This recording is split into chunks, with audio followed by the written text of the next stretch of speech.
Ketchup is awesome. Hey, hey, hey, just Jay is okay. Jay is just okay. Start the show already. Sheesh. Everyone, let's welcome to the show, Ketchup.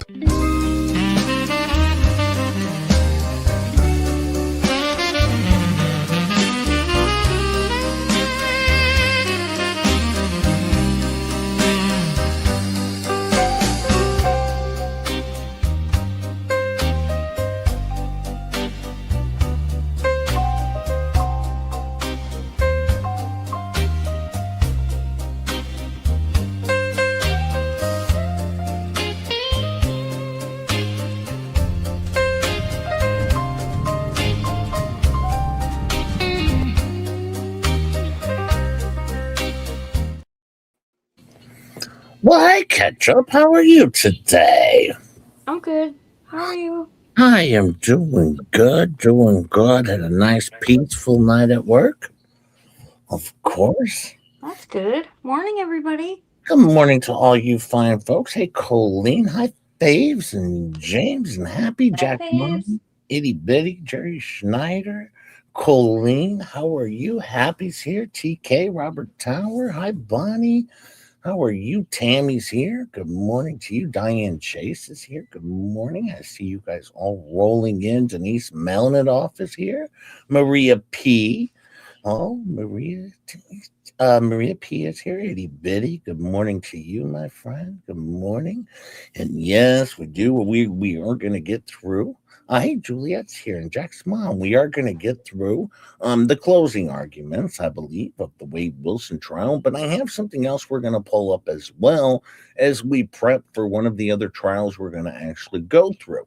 So we're going to be showing just a little portion of that, just to set it up. Now, we got some other interview things or interrogation interviews we're going to show of some other stuff before. I'm not going to actually start this trial until after I get back from vacation, but we will be going into this, but we'll do a few other Letitia stunts and some other interrogation videos, of course. Hi, Lennon71. Hey, Tammy J. How are you? Good morning to you, Tammy. How are you? I hope you're well, my friend. Lennon71, I hope you are well. Good morning to you. Good morning. Hi, M. Marsh. How are you? How are you, M. Marsh? Good morning to you. Good morning to all you fine folks. Now, I was watching Fleabag show last night. It was a good one. It sucked. Be real. Well, I learned a lot of new stuff, though. Like what? Well, Megan Fox needs to get her believer fixed. Oh, I know. That's... I thought we weren't going to bring that up, Jay. Oh, it's terrible. I think that makes her ADA protected. She has a broken believer, and I don't even know what that means, but... I know, but it sounds really bad. It's bad. Hi, here and after, and Rickles. How are you, French Psycho? How are you? Yeah, her believer is clearly broken. She has no sponsors, just an affiliate. All right, it's terrible. And then we had a 1 hour weather report because of the thunder. Live on scene with Gabe. Live on scene with Gabe. Apparently, there was also some alien sightings, UFO sightings in a tree, possibly. Or maybe it was birds and raindrops on the camera lens. Or it could have been Clark Stark hiding up in a tree. It was Clark. It was Clark. It was Clark Stark, I think. Yes, it was an amazing show. Raised a solid $15. Pretty good. In 2 super chats. It was a good one. Now, she said she doesn't like breadsticks, though. She was like, yeah, breadsticks. Yes, you've made this very clear. Patty cakes, how are you? We've seen that so much, how much you despise breadsticks because you don't even, like to get them on your own show. It was horrible. But then I found out another amazing piece of information. Amazing. Now, I don't know if you know this about Tori. Tori likes to look at her food before she eats it. This was massive. This was massive. This is the shit that streams are made of. This is the shit that streams are made of. Yes. Well, she said if she wanted to blow up, she could blow up. I mean, she's definitely got the material. Hi, Carl. How are you, my friend? Yes, she does like to look at her food before she eats it. Groundbreaking material. This is the type of shit that gets you to the top of the YouTubes. This is the stuff that'll get you to the very tops of the YouTubes, of course. Yes, it was very highness. Very highness.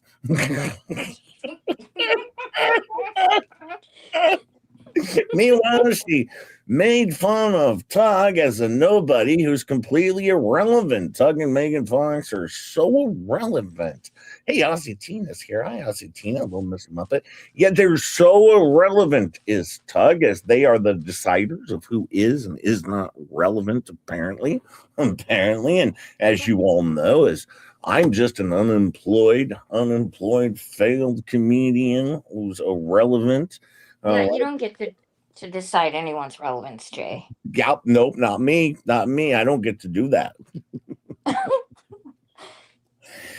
Oh, good show.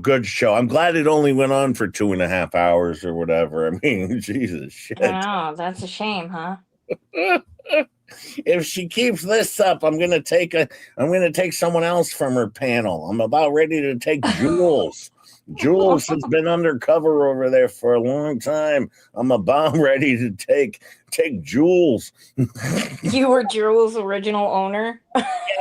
Yeah, original owner. Yep, just JF.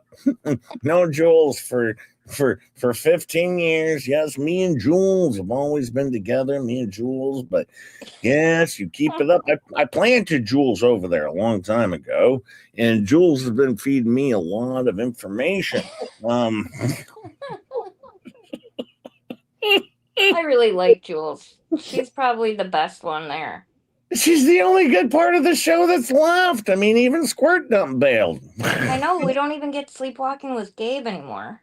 I mean, even Squirt Dump went to rehab from their show. I know, thanks to them. Oh, thank God. Thank God that they took care of that, and they talked her into staying there, and they made sure she went, and, you know. I thought she was in Fleabag rehab. I thought that's what was going on there. If only they had that same attitude when they were taking her to the liquor store all the time. Jules has a stram on her collar. Yeah, darn right. Don't make me take Jules. All right, don't make me. Been planted over there a long time. Don't make me bring her back home. Hi, Kiara. How are you, my friend? But by the way, I wanted to pull up. And this is now you've never heard of Mackenzie Shirilla, whatever. Anyways, Mackenzie Shirilla, and I'm only going to play. This is from sentencing, and this is her mom. All right, this smug bitch. All right, mind you, this smug bitch who tries to come off as an innocent kid. All right, yes, Mackenzie Shirilla. She took her car. All right, with her soon-to-be, her boyfriend was trying to break up with her, in prior weeks. And she was not happy. They had been fighting, but they went down to a party, and she drove her and her boyfriend, or soon-to-be ex-boyfriend, home. And, of course, along with a friend that she had just recently met. And she drove her car 100 miles an hour into a brick wall, killing the two young gentlemen, where she miraculously survived. Yes. Then she goes on to claim that, no, she blacked out. See, she doesn't know anything about it. All right. It wasn't murder. She doesn't know what anyone's talking about. Hi, Jen Keeps It Real. And hi, Kimmy. How are you? Yes, she doesn't know any damn thing about it. And the mom's going to come up and plead on her behalf. And this is what I'm talking about, and how smug and how terrible this mother is, that even the judge is going to be very clear on a few things. And this is just a little taste for what we will have coming up on a trial rewatch in the future. But one of the smuggest sentencing speeches I've ever seen in my life comes by her mother. And oh man, does she not give two flying fucks what happened to these young boys who died. She was 17 at the time. I believe the boys were 18. I'm not 100% sure on that because, I can't remember. I'll look into it and get those facts straight. But yeah, she goes to jail, of course. And oh my God, just saw the body footage of this last night. Didn't see the trial yet. Yeah, the body cam footage is freaking awful what they find on this vehicle. We're not going to cover that today. I'm only going to give you a taste of how terrible this mom is, because bear in mind, there are hundreds of phone calls between Mackenzie and her mom just to show you how little of a flying F they actually cared. I mean, it's insane. But anyway, she went to, after, this accident, before she found she was actually going to get, put in jail over it. She goes to a Halloween party. Yes. And then, of course, she goes to a concert. Yeah, she dresses up for Halloween, all happy as a vampire. Yeah, no, a lot of remorse going on there. And her mom is here to explain her remorse and her heartfelt apology to the family of those who passed away. Let's take a look at this. What do you think, Chup Chup? Yeah, why not? I never heard of this before you started telling me about it. Start with your name. My name is Mackenzie Shirilla. I just want to say, am I allowed to address them at all? Sure. I just want to say to the families that I'm broken, ADR? dead, and lost, and my heart hurts for everyone. Okay? Davian was her new friend, and Dom was the love of her life, and he was part of our family. Okay? I'm just so sorry that this happened, and we're heartbroken. Well, if you were heartbroken, maybe you shouldn't have read it. Maybe it should have come from the heart. Hi, Dr. DeMore. And if you were so heartbroken and felt so good about this, or were so just felt so terrible about this, this is Mackenzie's mother, Mackenzie Shirilla. Okay, and yes, she is so heartbroken that she had to read this to the victim's family, who wears short sleeves to court. Well, this bitch, I am be honest with you, she's a terrible person. One of the most horrible people on the planet, if you ask me. But just wait till you hear how she's grieving about the loss of these two young individuals, these two young boys. Let's see how this goes. Probably pretty good. Okay, Juliet, I'll have to check it out. Terrible, tragic nightmare accident to have happened that she has no memory of, and she will never emotionally or physically recover from it. She almost died too, and we're asking that you please not run the sentence as consecutive. He was family, and we all loved each other. That morning of the accident, she called. I got a phone call that there was a car accident. Okay, so we went to the hospital, and I didn't even know who was in the car. The names had not been confirmed yet. And I'm going to cry because I missed Dom so much. We loved him so much. So I called Dom like over and over again, praying that he was going to answer the phone. And he didn't answer the phone. So then I tried to call his mom, and she didn't answer the phone either. And I still didn't know who was in the car. I didn't even know if she was alive. I didn't know what was happening. So then we were in the waiting room. And then his mom she did call me. So I answered the phone, and I was like, oh my God, like, I don't even know who was in the car. Like, what's happening? Was that Dom? And she said, what do you mean? My son is dead. And I was like, I'm so sorry. And then she said something like, and now I have to wait until your kid's out of the hospital. And then I didn't hear the rest. I was like, we loved him so much. And I hung up the phone. I did not talk about social media. I didn't even know what was going on yet. Okay. So then that was it. So in the hospital, that Vitality post, I commented on that because somebody had called her a murderer, okay? And she's not a murderer. So she didn't even have her phone at that point because the police had still had it, okay? So I jumped on and I was like, you know, she's not a murderer. She's more sad than hurt than most of these people commenting. She's been trying to get in touch with you. I mean, at that point, it was just an accident. So I commented on her behalf, not because of the modeling opportunity. I don't even, who cares about that? I don't want them to refer to her as a murderer. Oh, yeah. Yeah. Heaven forbid they talk bad about her daughter. Yes, Well, yes. that's kind of what happens when you do something to purposely kill people. Yeah. Are we going to talk about the two dead people at any point in time? Well, you know, maybe we focus more just on her daughter. Yeah, let's do that. Yeah, well, the judge is going to make that very clear, Juliet. Hi, T. Wayne. How are you, by the way? She needs to say, just saying. Yes, that would help. Hi, Dragon's Gravy. How are you? This is a trial I wanted to watch. Oh, we're going to get to it. This is just a little taste for what's upcoming when I get back from vacation, when I get back from Dollywood. This is what's upcoming. Okay. And I don't even know how that commented got on the phone because the police still had her device and she could not access her phone or social media. That's why I did it. And I had called them asking if they could shut down social media because people were calling her a murderer and making death threats and organizing groups to, you know, take her out when she got out of the hospital and stuff. So I don't even want her phone. I don't care about her phone. I don't care about social media. She just wanted to shut down social media. Heaven forbid. Down social media. That is we don't want crazy. anyone talking about her daughter poorly. No. Just shut down social media. Yeah.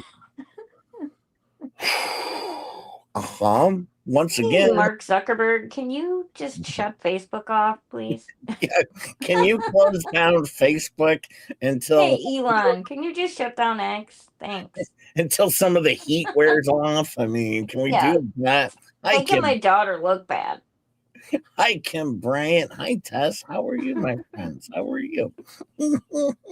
Yes, that's what we're focused on now. Yes.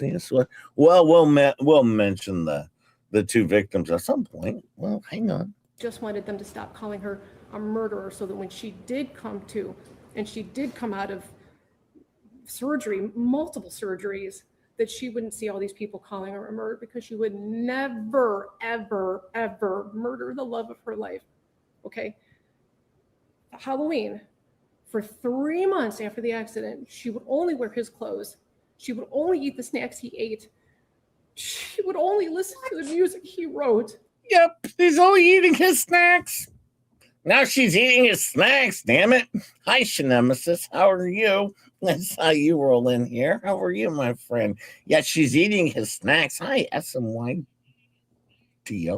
How are you, my friend? How are you? Yeah, she's just eating all of his snacks, just listening to his music, of course. Hi, Andrea. How are you? Good morning. Yeah, very, very serious. She was devastated, as you can see.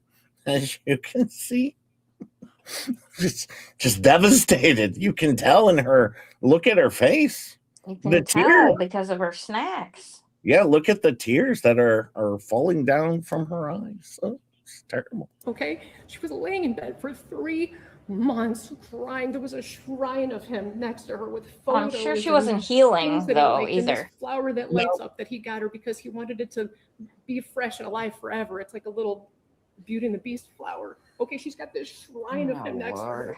So she was crying for 3 months. So her friends asked if she wanted to go out trick-or-treating or to Halloween, and it was at OU.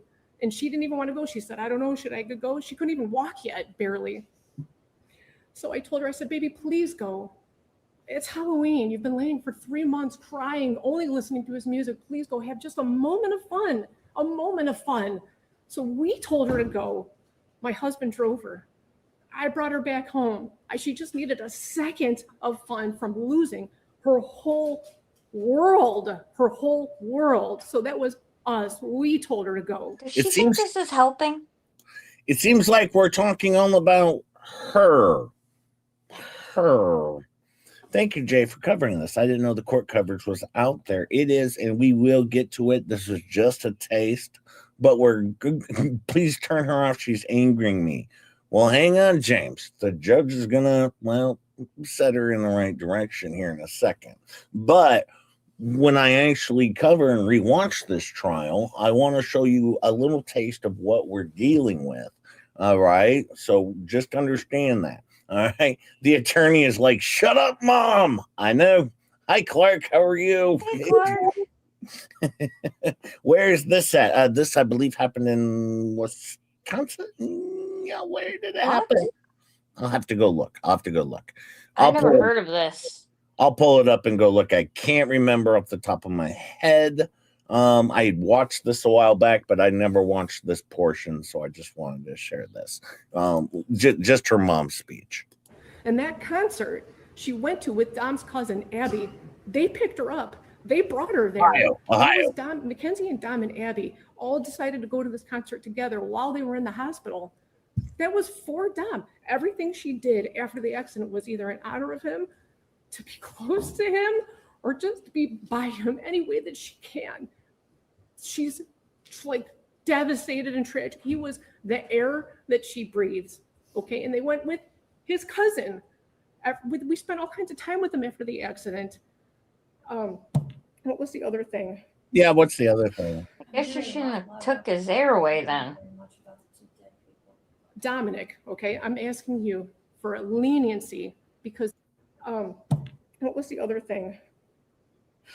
I'm hearing an awful lot about your daughter. I'm not hearing very much about the two dead people. I'm hearing about your daughter, not hearing much about the two dead people. Yeah, the judge is really setting her straight here.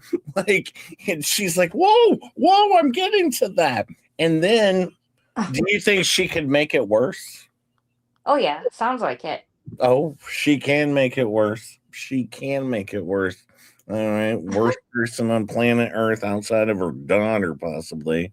Dominic, okay, I'm asking you for a leniency because this was a tragic accident that she does not remember. And Davion, he's a new friend. I'm so sorry. What does that mean? His life is worthless? No. He's a new friend. We don't even know him. All right. That went over well. Good job, Mom. You're looking great here. I mean, this is the worst. I mean, even Mackenzie should have stood up and been like, Mom, shut up. Hi, Brenda. How are you? Hi, Jackie. This is horrible. And yes, the phone calls from prison are so bad, but we're going to get there. This is just a taste. It's almost done. I'm just playing just the taste here. No, God, no, not at all. They all loved each other. They all spent every day together. You know what I mean? I don't know too much for him. Isn't that part of the problem, Mrs. Shirilla? Sorry? Isn't that part of the problem that they all trusted each other? Isn't that part of it? It's not a problem at all. It was wonderful. Problem how they all ended up in the car together and two of them ended up dead. I understand what it looks like. I'm saying that it was a tragic accident. She would never. Well, we're going to have to disagree on that. I understand. Yeah, we're going to be disagreeing on that one there. This was not a tragic accident. And the judge makes it very clear. We're going to be having to disagree on that one because we're here for sentencing, my friend. All right. So anyways, we'll finish this off here. Right. And I respect the position. You disagree with me. I understand. But anyway, that's it. I just wanted to address those. But We anyway. told her to go to those things, and then she did go with Dom's family. So look at that. Don't look at it with look on that with different eyes if you can, please. Those things are not relevant. Not at all. Not at all. Not at all. But she's a good. If you would have a moment, all you would need is 5 minutes of a conversation to have with her to learn who she is. Just that you would just need 5 minutes to learn who she is and what she's capable of not doing and doing, and you would see for yourself. That's all. I'm so sorry, guys. Thank you. I'm sorry. I love you.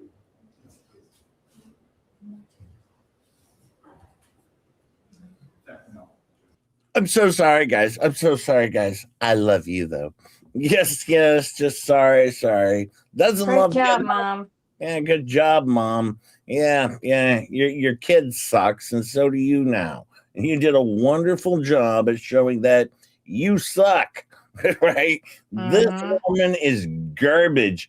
And I'll be honest with you, when in the future, all right, when I get back from Dollywood, we will be going through this. We're gonna go through a little Letitia staunch police interrogations. All right, we're just going to share a couple of videos of that. But no, I wanted to give you just a little idea of what we're going to be covering in the future on one of our next actual trial rewatches. And as you saw, the tears were flowing. Mm-hmm. So you're just giving us the tip? That's it right Just now? the tip, Jay. Just the tip. That's all Mm-hmm. I'm giving Mm-hmm. you. That's all I'm giving you. Hi, Linda Harvey. How are you? But I wanted just to give you just a little idea of what we have coming up in the future. I hope you'll enjoy it, and I hope you'll tune in. It should be a fun one. And no, she gives a statement herself, and well, she's also Sorry, Tammy. sorry. That's what expert says. Mm-hmm. Anytime I can squeeze that in, I I like hope to. just I Jay. like to call Jay just the tip. Well, that's what expert calls me, but I hope Just J Hip does not drown in a swirly accident in Dollywood after Just J Hip gets on the Duke's nerves. You know, this is well, like I said, he always likes to put his hands in my back pocket. He's so handsy. Hi, Michael R. He's so handsy, this one. The Duke, you know, and I've hung out with the Duke on many, many occasions. Mm-hmm. Yeah, many occasions. I've slept at the bottom of the bed for a long time. A long You time. mean you got kicked in the back of the head many times at the bottom of Me, the bed? me and Honey and Trixie, we sleep at the foot of the bed whenever I visit. Pretty standard deal when I'm babysat. Very, very standard deal. So you know, it won't be a first time around. All right. So and she also sent me a thing. So she already got her hotel room. I don't know if she got one for the Duke as well. But I know she already Oh, Jay. what? You know, her room is the Duke's room, Jay. Oh.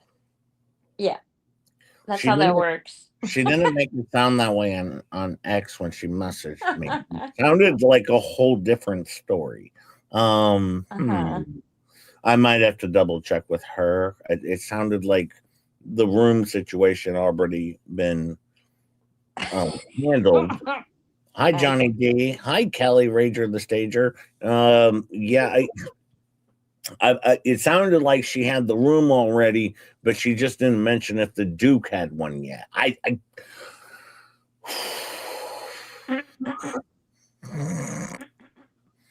Yeah, that's going in a weird direction. Just Jay up sleeps in the doghouse. Yes, normally. Jay, I'm sure she ordered a crib to go with the stroller. I'm Yeah, sure. to put on the balcony. All right, let's finish up what we came here for, what we came here to finish with, of course. Let me see. I'll pull this up here. We got our closing arguments here for Wade Wilson. Jay isn't coming back from Dollywood. He's going to be at the bottom of the Tennessee River. Could be. Could be. It's very likely. Who's packing your suitcase? That's what I was wondering. I might be in the suitcase at this point. I think it's Sarah Boone. Yeah. By the way, there are 135 of you here. If you tickle that like button for Just J Hip or Ketchup at least, I would appreciate it. Hi, Cat's Tiny Kitchen. How are you and JD? How are you, my friends? If you would tickle that like button for Just J Hip. I know it's a trial rewatch, and I know I'm not spending the entire show talking about, Lisa Lee. All right, but once again, She's all I ever talk about. Doing my flea caps. That's all I ever do. Oh, look, Robert Towers packing for Jay. Thanks, Robert. That ought to be fun. I Yeah. think Robert would pack some interesting stuff in your suitcase. But let's get over to this here. Now that was just a little taste of what's coming, what we're gonna do in the future. Let me see. I got closed caption turned on. Okay, they're setting up here. We're gonna get ready for it. They're gonna talk a little bit about jury instructions, things about that nature. So I will be kind of popping forward a little bit, just giving you an idea of what's going on here today as they're setting up for things. As you can see, now the audience is brought in, and soon Wade Wilson's going to come in. Of course, Wade, our favorite individual on planet Earth. Let's see.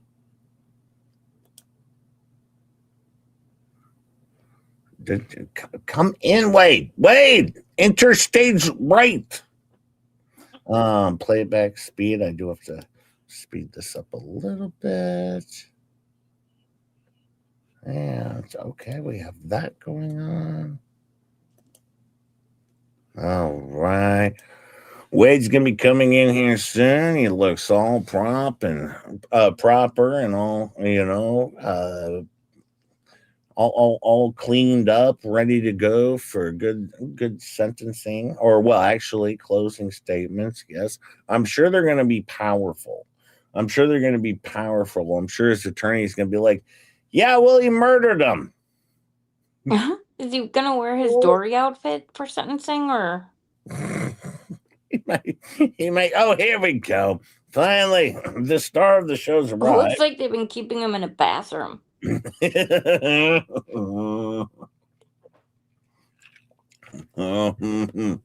Finally, Wade arrives. So I received, looks like we have a second revised version of the jury instructions. Hey, Judge. Thank you. I have a hard copy of court. That would be great. And does defense have a copy of the Believe so, latest? Judge. We do. All right, and have you had a chance to go over those at all yet this morning? No, but I have no reason to believe that Mr. Gardner would slip something in on us. No, I know that. I'll tell you what we'll do is have you look through them. We'll, assuming we're ready to proceed with closing arguments, we'll do a charge conference. Well, I guess we probably should do it now. How long do you expect your closing arguments to take? About an hour, Judge? Okay. All right. And Well, hang on. How did I ruin In the Clouds comeback yesterday? What did I do to In the Clouds? Shirilla is an old case. She's just banking that Netflix money. Yeah, they did do a Netflix special on her with her mom and dad. Yeah, her mom and dad claiming her innocence. Yeah. Morning, Ross. But won't the family be able to get some of the money from Netflix? I don't know, but her family sucks ass. Her dad sucks. Her mom sucks. They all suck. I don't like them. You know what I would, I just have, this sitting here playing with the stuff going on here. You know what I always wondered? You remember the Boston Marathon bomber? Mm-hmm.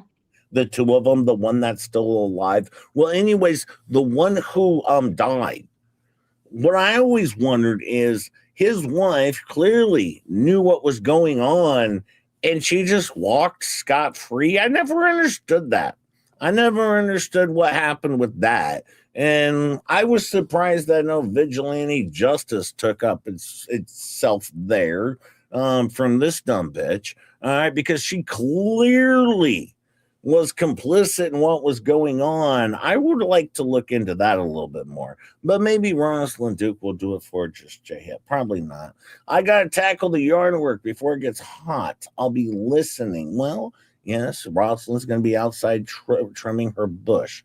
Well, I got wrecked last night. I don't think I'm able to continue my show. It's been fun, folks. Well, Megan, if you could fix your goddamn believer If you could fix your damn your believer's broken.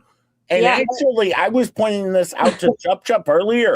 That might make you ADA protected because you got a broken believer. Yep. Believer. That's You true. can bring that up. I have a broken believer. Rosalind Duke has a broken believer times 2. Yep. I'm pretty sure all of our believers are broke. And now, quite frankly, I still don't know what the living hell that means, but it sounds terrible. I don't know if even keto brains can help a broken believer, but I do know this.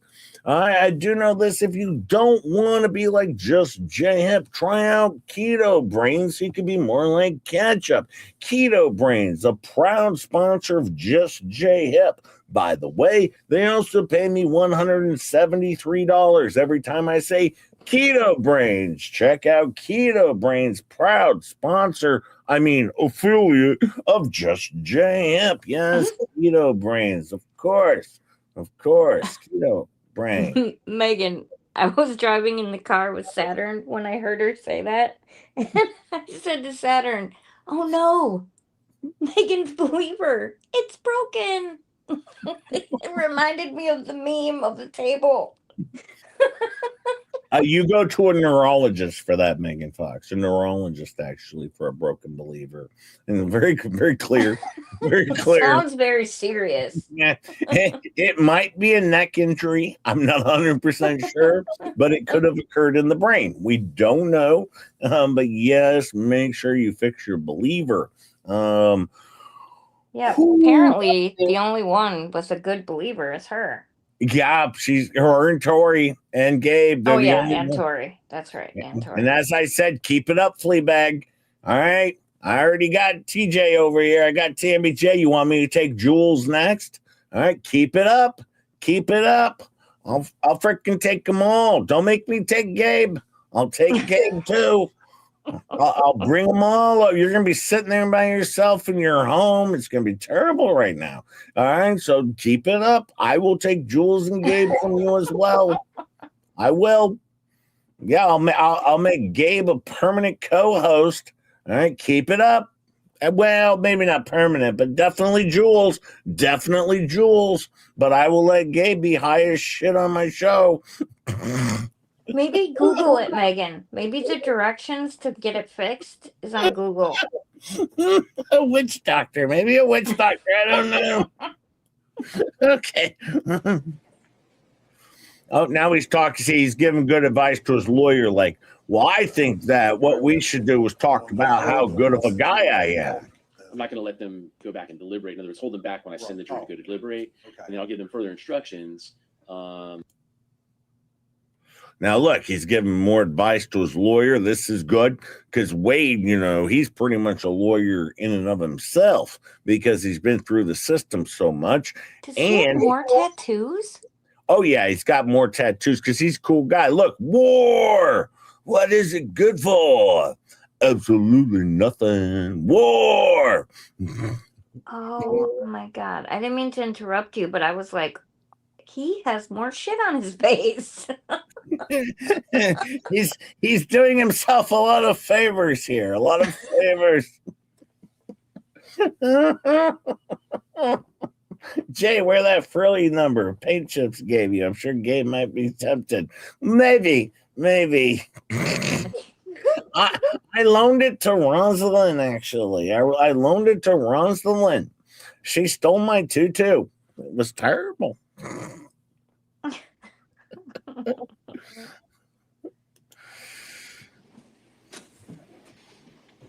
All right, now standing up again. The jury's entering, and now here we go. Mr. Wilson, with first-degree premeditated murder. Here we go.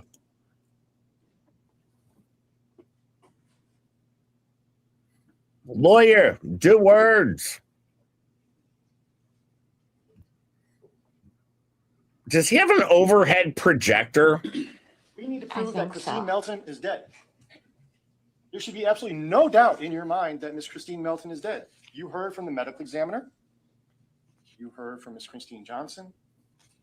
You even heard from Mr. Wilson himself. Christine Melton is no longer with us.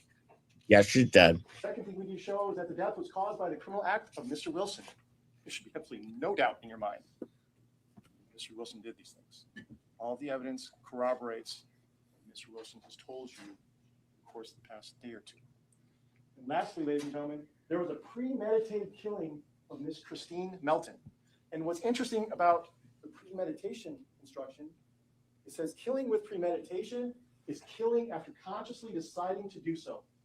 The decision must be present in the mind at the time of the killing, and the law does not fix the exact period of time that must pass between the formation of the premeditated intent to kill and the killing. The period of time must be long enough to allow reflection by the defendant, and the premeditated intent to kill must be formed before the killing. I'm going to be honest with you. I don't like his presentation. He starts off with saying, Christine Melton is dead. Mm-hmm. We know that. The jury knows that. We don't have to like bring this up. Jake, can you get rid of the arrows on the screen? I don't know what arrows you're talking about, Robert. But anyways, no, I don't think we had to prove that point. We already know she's dead. This is clear, but it wasn't as good as the Daryl Brooks closing arguments. I will say that. But they do a good job. I'll let this play. I'll be right back. All right, chop chop. Okay. So that's a lot of words. Make it simple for you. When one is sitting outside in the evening time and it's humid out, and a mosquito lands on your arm, you look down. You decide to kill that mosquito. That's premeditation, ladies and gentlemen, because the law does not fix a period of time. You can go from that short period of time to as long as you want, planning, whatever you want. I don't like When we're that talking about analogy. premeditation as it relates to Miss Melton, ladies and gentlemen, it's also going to apply to Mr. Lees. Strangulation is the epitome of life slipping through someone's hands. Premeditation starts by placing the hands on the throat of another. The application of pressure, squeezing the throat, not releasing until there is not one final breath that remains in that person. And what's interesting about that particular act, ladies and gentlemen, is that both people know that one person is going to die.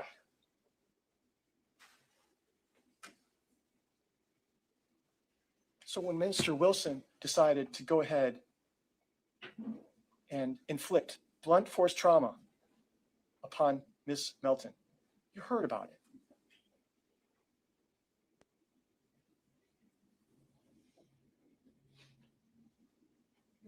The broken nails, right? She was a fighter. She knew what was happening. We also know what? The lungs, the colon, the bladder. What else? The liver.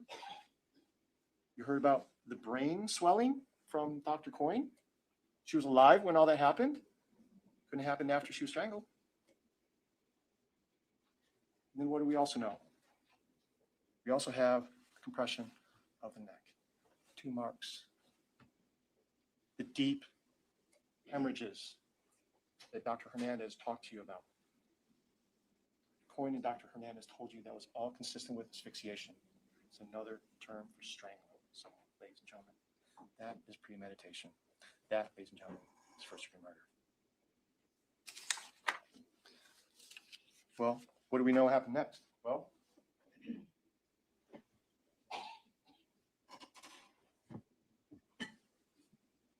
we have to prove grand theft of a motor vehicle, right? Grand theft of a motor vehicle is Mr. Wilson knowingly and unlawfully obtained or used endeavor to obtain or use a motor vehicle, Christine Melton. You saw that black Nissan Versa. You know it belongs to Miss Christine Melton. Her registration's in there. Her tags are in there. Her phone is in there. Stephanie Johnson identified it as her car. When did he use it? After he killed her. So, yeah, he unlawfully obtained or used her car. All elements have been met. 2, he did so with the intent to temporarily or permanently deprive Ms. Melton of her right to the property and benefit to it or from it and appropriate that property of Christine Melton to his own use or the use of another person entitled to it. Yep. Did that too. And 3rd, the stolen property was a motor vehicle. You saw it on Mr. Lukic's video.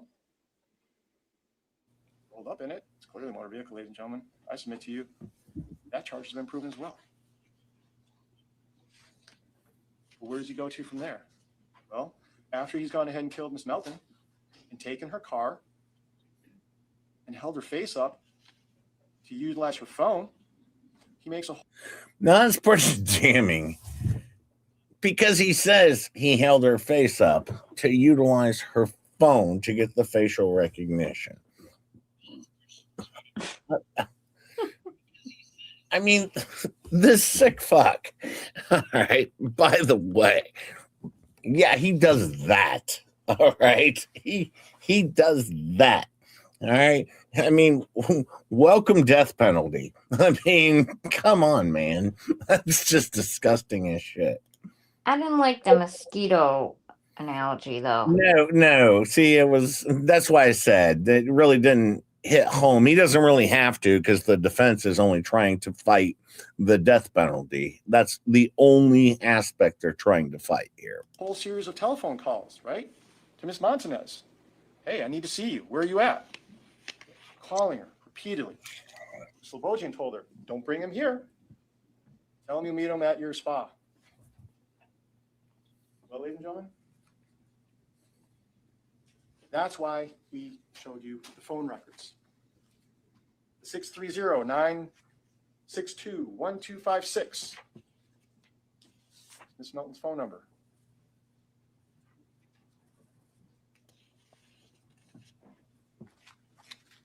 We also have Miss Montanez's phone number at 239-333-5924.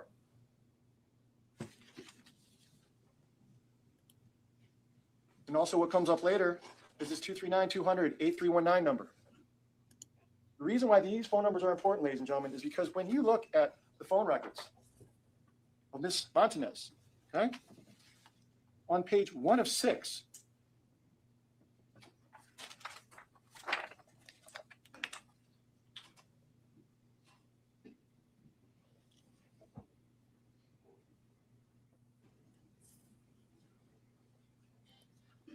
A little bit, Robert. A little bit, actually. you're going to see. Oh, the lawyer? Yeah. Yeah. You're going to see 333-5924. You're going to see This is a great view. Luis's phone number in Miss Montanez's phone record. There is no reason why Miss Melton, let alone Miss Ruiz's phone, should be in Miss Montanez's phone records. The only reason why we showed you that was to corroborate what was happening that morning. He was utilizing Miss Melton's phone to contact Miss Montanez. And not only that, ladies and gentlemen, is when he couldn't use Miss Melton's phone any longer, he got a hold of Miss Ruiz's phone. That's when her number starts popping up on Miss Montanez's phone records. It corroborates what Miss Montanez was telling him. He is calling and he is repeatedly trying to get a hold of her.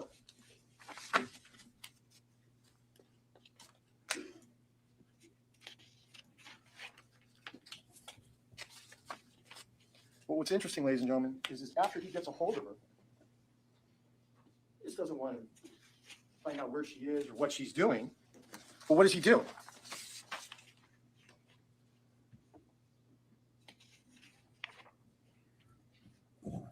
Tries to pull her into Miss Melton's car. Almost runs her over. I bet you he gets found innocent. Trying to pull her clothes off. Totally. I don't even know why he's wasting his time reading the rest of this. She's chased upstairs. He held her up against a wall with her throat. He punches her in the face until blood spatters all over the place. Yeah, but she took that like a champ. Montanez. You heard the testimony of Miss Montanez. You heard the testimony of Miss Slobodzian. You heard the testimony of Miss Williamson. You also heard the testimony of Miss Griffin. There should be absolutely no doubt in your mind that he committed an attack or battery upon Miss Montanez. And the only thing I need to show for battery is that he actually intentionally touched or struck Melissa Montanez against her will. There's no way that she consented to that. Absolutely, it was against her will. What was she doing? She was screaming. He was threatening. Fortunately for Miss Montanez, she survived. But if given the chance, she'd have been dead. But there's too many people. That's what he told us. Yep.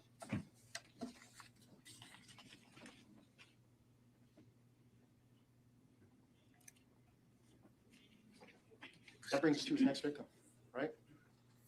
After he gets done with Miss Montanez, he takes off in that vehicle. It's too many people. Wade looks mortified.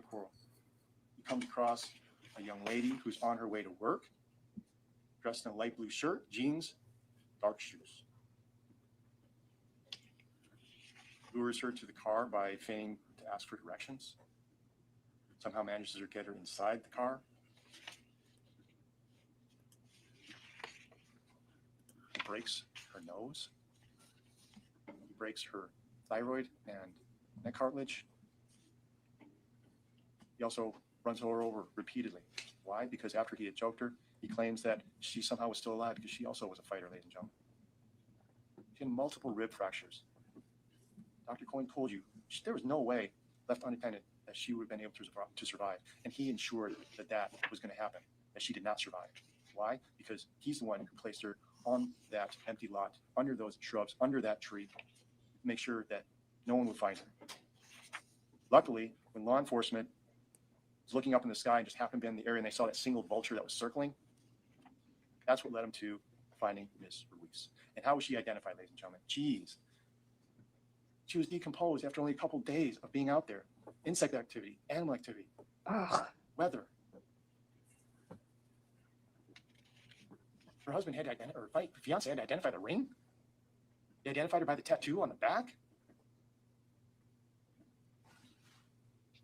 Diana Ruiz is dead. Death was caused by Mr. Wade Wilson. And there was a premeditated killing of Diana Ruiz. Once again, ladies and gentlemen, strangulation, placing the hands around someone's neck, and watching that life slip through the hands and the other person seeing their life leave them. Premeditation. There should be absolutely no doubt in your mind that this was first-degree premeditated murder. He even told you in his statement she was scared. She wanted to be dropped off. If you listen real closely to the statement, he also said he knew he wasn't going to drop her off. He was going to kill her. He already had it in his head. Why? Because he already killed once before. He was going to do it again. And true to his word, he did. Now remember, this is the video that had a lot of echoes in it, and you guys didn't want to listen to. But these are his words that said, in this interview. But it was very echoey in the interrogation room where he was telling us all in order to get his Big Mac and fries and McFlurry. Okay, so no. In this hour-long interview or whatever it was, no, he wanted to get his Big Mac and French fries and a McFlurry to show where the body was, and he does his tell-all. Yeah, because he's a good guy. He's a good guy, and he just wants to come out and do what's right, but also wants to get something out of it for himself, clearly. And he even says in this interview, he's like, listen, I know I'm going to get what I want because you guys want to find the body and I want to do the right thing, but I clearly want to get something for myself out of this, and I can taste those fries. Yeah, very caring individual, very caring, loving. So, ladies and gentlemen, I submit to you, we've established first-degree premeditated murder, Diana Ruiz. Where does he go from there? He goes to Joe's Crab Shack, right? Because Officer McCormick received information regarding the battery of Miss Montanez. He's confronted there. He plays dumb. He doesn't know anything about a battery. What does he do? He leaves. He's not sticking around for that. Nope. Where does he go? He goes to Mateo Graphics. One of the other people he knows is Lukic. Hey, can you help me out? I need a plane ticket. I need a taxi. I need to get out of town. Why? Because I just killed people. I just killed some people. He was frantic. He only had a pair of pants on. Look at Blood his on him. tears. No shirt. No shoes. Mm-hmm. Law enforcement gets there. What does he do? He doesn't stick around. He leaves. Looks like he got his face sharpied at a sleepover, and he's been trying to wash it off for 2 days. Right? Unfortunately for Miss Hamlin, The guy who passed out early. Columbus, Ohio. Mm-hmm. The 2-beer queer He passed decided out early. right? What does he do? He enters the structure owned or by or in possession of Fanny Hamlin. You know that. How do we know? You saw the broken window. You saw the screen removed. Right? He gets in. He gains entry. The time of the entering structure, he had the intention to theft in that structure. Of course he did. He helped himself to some food. He helped I himself to crushed some drinks. your witch. Clothes that were laid out. He needed to figure out what he's going to do. What does he do? Help me out. Send me an Uber. I need your help. We all know one. Yeah, we do. Dad, That's why it's does so the right funny. thing. Contacts law enforcement and contacts Mr. Wilson, encourages him to give the address and location of where he is. But while Mr. Wilson is in there, like I said, he commits petty theft because he knowingly and unlawfully obtained or used or endeavored to obtain or use the property of Fanny Hamlin. You saw the White Claw, seltzers. You saw the various food that was laying there. You saw the clothing that was laid out. You saw the backpack. He did so with the intent or eatery firmly to defraud Fanny Hamlin of the property or any benefit from it, or appropriate the property of Fanny Hamlin to his own use or the use of any other person not entitled to it. He didn't have permission to be in there. He didn't have permission to utilize any of the items that were in there, and he didn't have any permission to do anything inside that residence, let alone endeavor to use it, obtain it, deprive Ms. Hamlin of it. Nothing. So, ladies and gentlemen, we submit to you. We've established burglary. We've also established theft.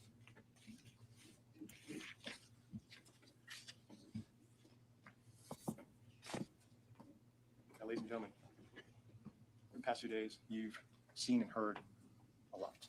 Okay. Hi, Tracy. What we're asking you to do is to take all of that and put it together. We submit to you that you should only come up with one conclusion and one verdict in this particular case. Because, ladies and gentlemen, Hi, Nancy. this case was never about Mr. Wade Wilson. It's about what Wade Wilson did to Christine Melton and Diana Ruiz. And make no mistake about it, despite his bragging, his boasting, and the excitement he wants to feel, this case was nothing more than a graphic, vulgar display of power. And we're going to ask that you find Mr. Wilson guilty of first-degree premeditated murder for killing and strangling Ms. Melton. We're asking that you find him guilty of grand theft of a motor vehicle for stealing and taking Ms. Melton's car. I'm asking that you find him guilty of battery for striking Ms. Montanez against her will. I'm asking that you find him guilty of killing and strangling Ms. Diane Ruiz and basically committing blunt force trauma by running her over and trying to make her look like spaghetti. I'm asking that you find him guilty of burglary of a dwelling for going to and breaking into the Amlin's residence, and also for petty theft for taking and helping himself to whatever it was inside that allowed him to do the things that he did. Thank you very much for your time.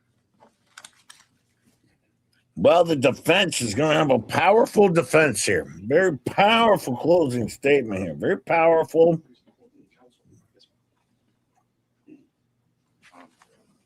First, on behalf of myself, Mr. Shirley, and even Mr. Wilson, I want to thank you for the attention you've given through these proceedings.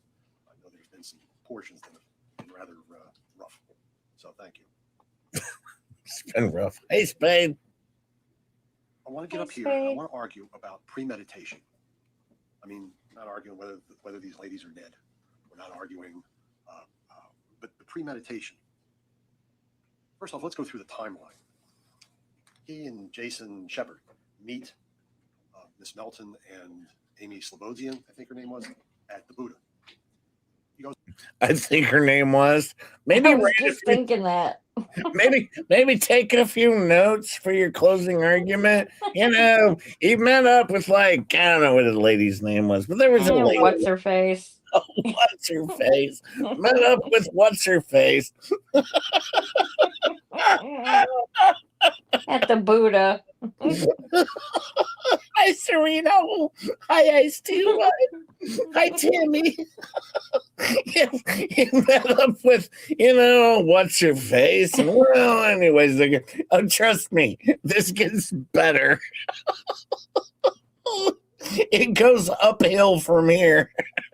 Home, leaves Melissa Montanez, his girlfriend, there, takes her car, and apparently Jason drove them back to Miss Melton's house.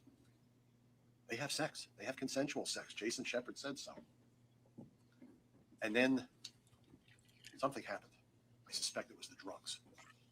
Shepard was saying, oh, yeah, we were doing cocaine, just not my cocaine. That was for me. Well, if you listen to the statement that was played yesterday, Mr. Wilson talks about using flocka. That is not good stuff. Bad stuff. Holes in your brain. Objection, facts not in evidence. It's the same. Anyway. At some point between Anyway. 4, maybe. Wade Wilson said it. Yeah, well, there's no facts about it. Well, anyway. It's probably the thing. Sounded good. You're doing a good job, dude. This is actually the lawyer that Wade Wilson deserves, to be honest with you. Yeah, it is. But once again, he's working hard with what he has to work with. Let's just be honest with you there. I mean, I don't want to take anything away from the dude. I mean, Miss Losian leaves, and something goes wrong. Miss Montanez described it. Killer eyes, 2 black holes, no soul. Yeah. He had no soul. Kills Miss Melton. Wraps her up. Why? Rather than premeditation, I would submit to you that the judge is going to give you an instruction on second-degree murder. And one of the, or also known as depraved mind murder. I don't think anyone can argue that none of this was not depraved. But in order to commit second-degree murder, no, there's no way in hell Wade Wilson is testifying, because if he has to talk, ladies are going to see his teeth. Bear in mind, this is his money maker. All right, women are giving him a shit ton of money. He is planning on an appeal right now. So no, he cannot talk. He cannot open his mouth. He cannot risk it, because he's gonna look like one might say a hodunk. Right? Oh, OJ's attorney never gets there. That was him getting played for money that people were paying out to this potential OJ lawyer that wasn't real. It was made up. He got screwed. Yes, but no, Wade Wilson, the wonderful person he is, yeah. there must be an unlawful killing by an act imminently dangerous to another, no one's arguing that, demonstrating a depraved mind without regard for human life. An act includes a series of related actions arising from and performed pursuant to a single design or purpose. An act is, quote, imminently dangerous to another and demonstrating a depraved mind, end quote, if it is an act or a series of acts that a person of ordinary judgment would know is reasonably certain to kill or do serious bodily injury to another, question about that, is done from ill will, hatred, spite, or an evil intent, and is of such a nature that the act itself indicates an indifference to human life. Whatever he was doing, nobody's arguing was not depraved. Look at the timeline. Miss Melton was murdered sometime between 2 and 4, maybe, when Miss Slobodian left. She had to go to work. Then there's the incident about 7:30, 8 o'clock with Miss Montanez. According to her fiance, Miss Ruiz, was going to work sometime between 9 and 11. She left the house.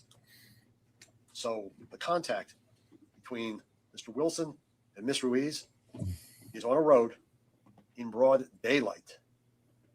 This isn't some kidnapping in the middle of the night. This is in broad daylight. Well, that's what they said. And actually, This is what they said. If the teeth don't fit, you must acquit. Oh, Jesus.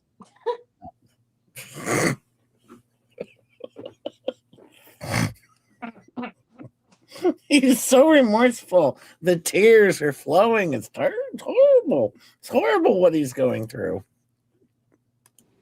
Again, Yeah, it's poor almost a Wade. carbon copy of Miss Melton.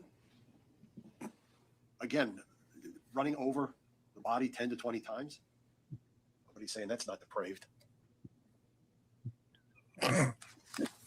He's making a good point. I don't know what it is, but I'm arguing. There's solid evidence that he is responsible for those 2 deaths and the battery of Miss Montanez. Miss Montanez's testimony. You need to think about that, whether this was premeditated in terms. I mean, Miss Melton had sex with him. He could have just gotten up and left or stayed with her. Instead, he murders her. That's not clear thinking, shall we say. I'm not arguing insanity. I'm not arguing. I'm just arguing that the state's claiming premeditation, and I'm saying he's whacked out. He's just out of his mind for any of this. The only other point I'd like to make. The only other point. Okay. Burglary of the Amlin house. The second element. We're arguing the burglary. Dude, I think I can get you off on this burglary charge. Won't get you off death row, but the 2 murders later, you're fucked on that one. But no, seriously, the burglary, the White Claws that you stole. I think we can get you off on this one. I got a good defense for you on this one.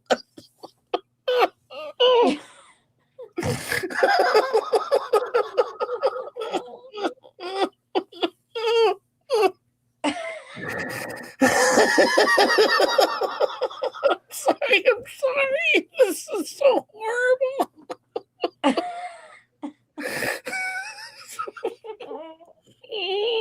the time of entering, not after you're inside. At the time of entering the structure, Wade Wilson had the intent to commit theft in that structure. No, he was hiding from the police. Remember, this was after the incident with Officer McCormick. He helped himself to the food. I'm not claiming he didn't commit petty theft, but the reason he went into the house is because well, he had to shower and change clothes, duh. So, He just killed people. He didn't have the intent to commit burglary. No, he was hiding from the police. But once he was there, obviously he was hungry and thirsty and needed a shower and some clothing. That's obvious. But no, it wasn't the intent to commit burglary. Very clear. I mean, I have no idea what this defense is, but it's wonderful. He really wasn't trying to rob the house. He was just trying to borrow it. It was temporary. He was gonna return the clothes. In fact, the clothes did get returned after they were examined and taken in for DNA. Why would anybody even want that back? Like, that's ridiculous. They didn't get it back. Oh, okay. I was gonna say, what the hell? And quite frankly, this is their fault. They shouldn't have White Claws in their refrigerator. That's on them. They shouldn't have had delicious stuff in their fridge. Well, and that's on Wade. I mean, I could see if they had Cutwater or something good, but like White Claws, really? Well, this is on them. He really likes White Claws. This is on them. They shouldn't have stocked their fridge full with them. He drank 5 of them. Oh, boy. Lawyer's killing it right here. I don't believe you had a felony. The judge, you had a burglary. The judge is going to advise you about a lesser charge of trespass. Oh, it's just trespassing. Again, I respectfully request that you consider whether this was premeditated or depraved mind murder. Now, based on the rules of procedure, I don't get a chance to come back up here. The state does. So I need you to consider what they're going to argue to you in their closing argument, because I don't get a chance to rebut it. I thank you for the attention you've given, and appreciate your assistance in this case. Thank you. Counsel? Wait, it's like kill the dude. Defendant's attitude toward these women was despicable. Now, this lady's pretty good, actually. This lady's pretty good. All right. So I do want to point that out because I'm going to let her play for a bit because she's actually pretty good. That lawyer, he did a good job. Mm-hmm. I mean, he nailed it. I mean, I think Wade Wilson, yeah, he fist bumped him and gave him a high five. Pretty good. Pretty good. One of the best lawyers ever. Like, no, see my murderer client back there. See, the thing is, he didn't want to do it. He just did it because, you know, and by the way, let's talk about the burglary. That's the really important thing here.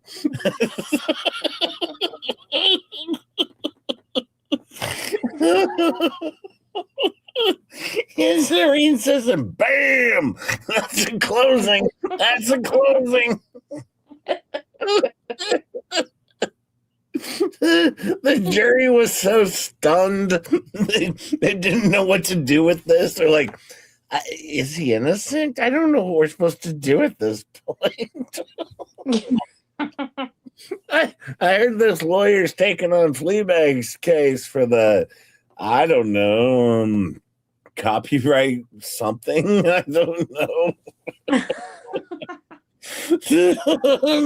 Megan's in the shit. Megan's in the shit with Tug. They shared her screenshots. That's illegal. Oh, yeah. She can share theirs because that's rebutting and fair use. That's right. Well, and she said last night how much she knows about the law. Yep, Megan doesn't know anything about the law, but she knows all about the law and law stuffs because she was talking lips, by the way. By the way, I do want to mention, if you are a parent in this chat who owes child support, my suggestion to you, according to lips, is just move to another state. You no longer have to pay child support. Yeah. Very clear, very clear. No, Yeah, this or if you have a protection order against you, and you want to stalk somebody, just wait for them to go on vacation. Yeah, wait for them to leave the state. Then you can go stalk them. Possibly even Wade Wilson them at this point. It's okay if it's outside of the state. That's very clear. But now this lady does a good job. So we'll play this lady. She does good. Bragged about their deaths to his dad after he killed them. No regret, no remorse. And he replaced the name Christine's mother gave her at birth with the name bitch. I killed a bitch. I choked that bitch out. And 3 days later, he's still bragging about it to law enforcement. And his biggest concern, whether he could get a hamburger and french fries. As Diane Ruiz laid in that field, being scavenged by animals with bugs eating her face to the point where she's unrecognizable, this guy over here wants some french fries. And he's bragging about the fact that Diane Ruiz looks like spaghetti. This is a man with no respect for women, with no respect for human life. When asked about Mila and killing her, he says, there were too many people around. I probably would kill her, you know. You know what I mean, given the chance.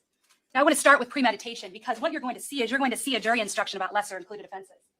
And second-degree murder is a lesser-included offense of first-degree premeditated murder. And there's no doubt that if you read the second-degree murder instruction, you're going to see that it involves ill will, hatred, spite. So there's not a premeditation element, but there's ill will, hatred, and spite. There's no question that he is full of ill will, hatred, and spite. But the law requires you to find for the highest charge. It says when considering the evidence, you should consider the possibility that although the evidence may not convince you that the defendant committed the main crime of which he is accused, there may be evidence that he committed other acts that will constitute a lesser-included crime.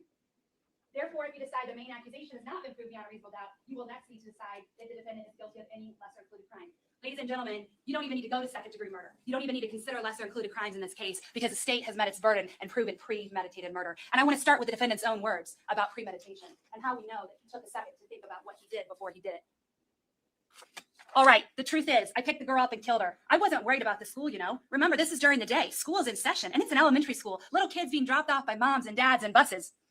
I wasn't worried about school, you know. I choked her out until she couldn't breathe anymore. She wasn't fully dead yet. Now he's choking her. He could have stopped, but he decided to continue so that he could kill her. She wasn't fully dead yet, and she was still alive, and I pushed her out of the car, and she tried to get up, and I ran her over with the car. And I ran over maybe like 10 times, 10, 20 times, her head, her body. He says, I put the window down, and I said, hey, do you know where the high school is, where the school is at? Could you show me? She said, it's right down there. I said, I drove by there, and I didn't see it. Could you please show me? She got in the car. That's all it took. That's all it took. Got her in my car, and then from there, we drove to the school, and I was going to drop her off. But I knew in my mind, I wasn't going to drop her off. There's the mind. I knew in my mind I wasn't going to drop her off, but she wanted to get dropped off there. I said, okay, you can go. As soon as she went to get out, whatever, I grabbed her by the neck and choked her. That's when I was choking her right there. I was choking her out right there. She came back to life 3 or 4 times. I mean, she was a fighter for sure. I'll give her that. When I pushed her out, she fell out still alive, trying to get up. Oh.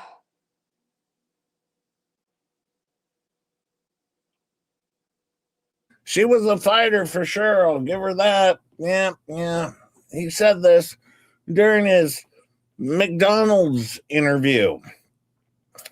He just wanted McDonald's. God, he's disgusting. Meanwhile, what Dummy didn't know is they'd already found the body at this point in time. So he's basically bargaining for nothing because he thinks he's going to get something out of this deal, but come off like the good guy who just wanted to do the right thing for McDonald's. But they already found the body. And he was so pompous that during this interview, he says, without me, there's no way you'll ever find this body. That's why I'm confident I'm going to get these French fries. He said, not just that. I want a Big Mac and actually a McFlurry. Now he's upping the game. And then they're like, finally at the end, they're like, yeah, no, we already found the body, just FYI. He's like, sure, whatever, man. You'll be coming back to me. Yeah. That's what he said. But once again, by the way, as soon as we get through these closing arguments, we know he's sentenced to death. All right, but I am going to share a little bit of his dad's interview that he did after trial. All right, so sit tight for that. We're going to share a little bit of his dad's interview. I backed up and just ran and hit her until she was not moving anymore. That's not premeditated murder, ladies and gentlemen. I don't know what is. And after Christine Melton, when he picked up Diane Ruiz, he told the detectives, I was like, you know what? I've already done it once. I'm going to do it again. It came across my mind to murder, just kill. He talks about I could get sex with her, and then I was going to kill her. This is going to sound weird. I'm just really horny. So I was looking for an easy piece of pussy and saw her walking, and she was strolling or whatever early in the morning. So I was like, whatever, I'll give it a shot. When I give it a shot, it usually is 9 times out of 10 works for me. And it did, you know. Fuck it, I should kill her. He says, she did not need a ride afterwards, which is why I started choking her, because she was going to get out of the car. She said, drop me off here at school. I could tell she was getting scared. I saw the fear, and I think the fear triggered me to just kill her. She was going in a weird direction. I could tell things were off because she wanted to be pulled over, and she really wanted to get out of the car bad at this point. And I could tell she was I can sense you, fear. I'm like a fucking lion, and you're the prey, and I can sense it. They can't get away from me even if they wanted to. I'm too strong. I mean, I don't look strong maybe necessarily, but I can, believe it or not. I'm not trying to be mean. I can take either one of you guys down. And this is what he's telling detectives. He's locked up in the Lee County Jail, confessing and bragging to the detectives about these murders that he committed. Not only do you have his own words, all the evidence shows premeditation. Remember when he told his father about murdering Christine, he says, she's just sleeping there. They had sex. Remember, this is sick. You know, Tracy, I want to point something out because sometimes, I know this can be hard to listen to, but you have to remember this guy, even to this day, is still making money in jail. Bringing attention to it is the only way that maybe dummies will stop giving him money. All right, because even to this day, there are still idiot women out there and men who are giving him money thinking they're going to hook up with him. All right, that's how insane this is. So, showing the disgusting is maybe the only way we can hope that somebody will see this or somebody else's stream and say, you know what? I'm not going to send this guy any more money. He is a disgusting piece of shit. All right. And that's why we do it, is to bring attention to all of these trials, whether it be this guy, Daryl Brooks, or whether it be Mackenzie, Shirilla, whoever it is to actually share what happened, because there are sickos out there that are so duped into thinking that this is a good looking dude and they might hook up with him. And they're still to this day giving him money. All right. So I just want to point that out. And so, yeah, I have to share it. And it is disgusting. It is gross. But we'll get to his dad's interview shortly right after this. She's almost done. And then we'll get to his dad's interview and see what he has to say about Wade. It's in the morning. Stephanie Johnson has already left. He sees her asleep after a night of going out, having a good time. And he says, I decided I was going to kill her, and I got on top of her. Again, ladies and gentlemen, this is classic. No, I don't, TJ. And there doesn't need to be any length of time. It can be just a short swapping at a mosquito. Defense also alluded that, there's drugs and alcohol and drugs. That's what he says. But nowhere in the packet of jury instructions are you going to hear, or are you going to read when you take those jury instructions back with you, that would drugs be gross, or alcohol Jay. is a defense to murder or a defense to premeditation. Stephanie Johnson went out drinking the night of October 6th. She went to work the next day. Jason Shepard went out drinking that night, and he did a line or two of cocaine, and he went to work the next day. And Wade Wilson went out drinking. He did a line or two of cocaine, and he killed almost three women the next day. Using drugs or alcohol as an excuse for injury or death to anyone is insulting. And you'll find nowhere that the law allows that as an excuse. Think about how he was acting. He's at Mateo's Graphics. Why is he there? He's not just out of his mind talking nonsense. Now, our witness, Mr. Lukic, thought he was out of his mind because he's saying he killed two women. That seems pretty crazy. He doesn't think that that's probably true. He did, in fact, know it was true. But he's there to get out of town. He's there for a plane ticket or a bus ticket. This is someone who knows exactly what he did. He's not on some kind of drug where he doesn't know, or he doesn't know what's happening or what's going on. He knows exactly what's going on. And he knows he needs to get the hell out of Dodge. And long after the high of any drugs or alcohol could have worn off, he's calling Daddy. Dad, I need you again. I need money. I need to get out of here. I need you to come pick me up. I need you to help me. And he's bragging to his dad, wanting his dad to be proud of the women he killed. And then 3 days later, when he's in custody and he's on no drugs and no alcohol, what does he do again? He's bragging to the detectives. All those quotes I just read you, those were all 3 days later when he has no access to any of that. The defense tries to say, he's crazy, he's out of his mind, and the defense, talked about mental health and that being an issue. Again, that's not a defense in this case. There's no evidence of any mental health disorder. There's no jury instruction that's going to excuse him. Any reference of it by the defendant in a statement is simply an excuse to try to justify what he did. He had no issues going out and having a good time at the booth that night. No issue. That court reporter types about as quickly as I do. Yeah, right. Yeah. By the way, if you like the show or you like hanging out with Just Chip and Ketchup, please hit the like, hit the subscribe if you haven't. If you want to go a step further, leave a super chat if you want to. You don't need to, but of course, it's always appreciated. We always appreciate it over here. But once again, I hope you're enjoying Just J Hemp as we bring you some trials, a little rewatch, and having a good time over here. And back it up. I'm not backing it up, TJ. Stop it. You're it's horrible. He was picking up a beautiful young woman at the bar. No issues having sex multiple times. No issues getting exactly what he wanted. He wasn't hallucinating. He wasn't hearing voices. He wasn't confused about where he was. He wasn't confused about anything that night. In his own words to law enforcement, he was a fucking lion and they were the prey. And he could sense it. He liked knowing that they were in fear. He liked knowing that they wanted to get away, and he was not about to let them. And he knew enough that night to give a different name. He was JR, or Junior. He wasn't Wade Wilson, the killer. And he knew after killing someone, he should get rid of the body. He knew that after killing someone, he needed to get out of town. I'm trying to shut my ass. I have to shut my ass. I have to shut my ass. Of course, thank you, TJ. Shut my ass. I'm shutting my ass. So we can get to Wade Wilson's dad. Thank you, TJ. Just J-Hip shutting his ass. Shutting his ass for $10.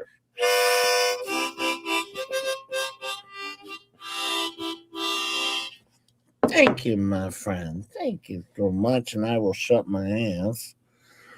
Oh, man. Thank you. Thank you, my friend.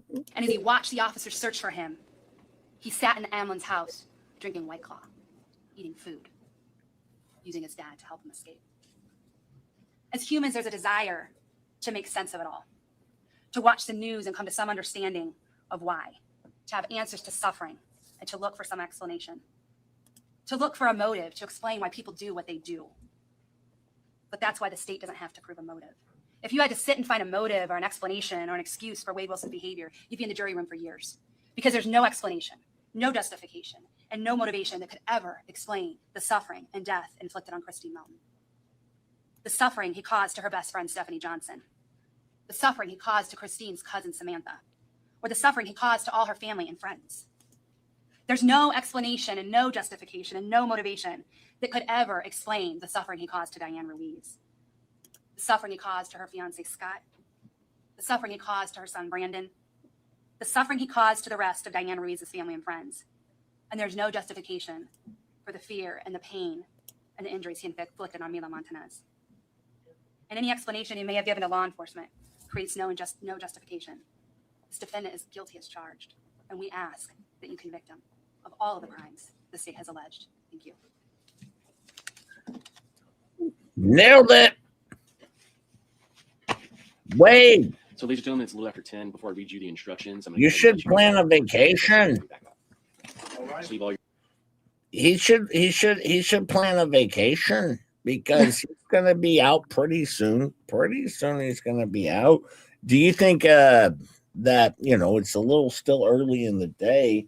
Do you think there's any chance that there's going to be any sort of a verdict today? Oh yeah. Oh, how could there? They're going to have to debate this for weeks and weeks and weeks. And, well, I don't know if you know this about Just J Hip, but, well, things aren't going so good for Just J Hip. Shocker. As you can see, we have a soap Red Heart with rope. It's handmade soap with organic shea butter for Just J Hip when he joins Wade in prison. Thanks, faves. And it's heart shaped, okay? It's heart shaped, and it also, it's like a butt plug. It's a multi-purpose soap on a rope. Dave sent me a Just J Hip soap butt plug. Buy soap on a rope, get a butt plug for free.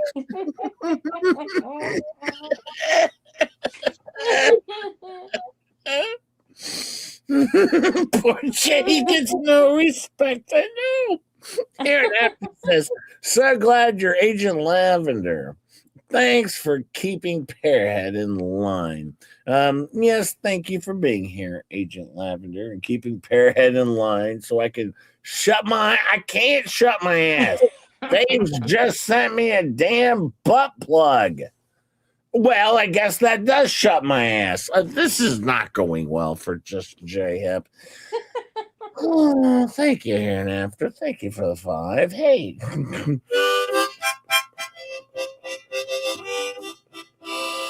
But it's not truly cleansing unless it's Pope on a rope, says Yamaha Banker. That is true. Thank you, here and after. Thank you for the 5. Thank you, my friend. Yeah, well, there's been worse stuff that's happened to Just J Hip. I don't know if you know about some of the other stuff that's happened to me. Oh, I thought you were about to say that's not the worst thing that's been in your. No, it's horrible. You know this Rosalind Duke and the Duke. They're pretty horrible. Look, they're giving Just J Hip swirlies. They're giving Just J Hip swirlies. Little J's getting swirlies by the Duke and Rosalind. Look at what they're doing to They're her. doing it wrong. You're supposed to be upside down. I know. They're just throwing me out. They're flushing me completely down the toilet. Look at little Jay. Just like your goldfish. Yes, they're treating me like my goldfish. They're flushing Jay down the toilet. This is what Rosalind Duke and the Duke do. They're very mean people. They're not nice to Just Jay. Yep, pairs up for Just Jay. This is horrible. It's horrible. Look, Just Jay is getting swirlies in the swirly machine. It's horrible. The swirly machine. Yes, this was premeditated. This was premeditated. Yeah, this is pair abuse. This is pair abuse, Rick. Oh boy. It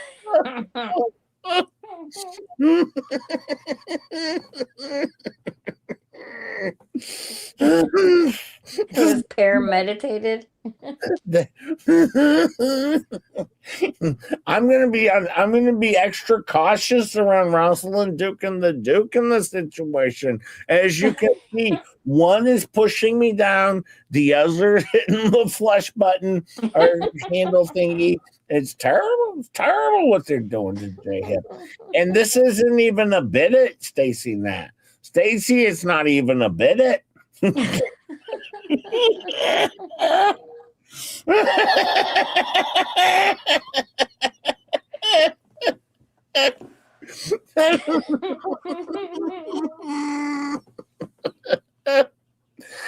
Well, first, it's supposed to be an endoscope, and B, you're not supposed to cram a GoPro up there. You do it just for sympathy. You don't. Well, kind of. See, I had to shut my ass, and now we're cleaning my ass.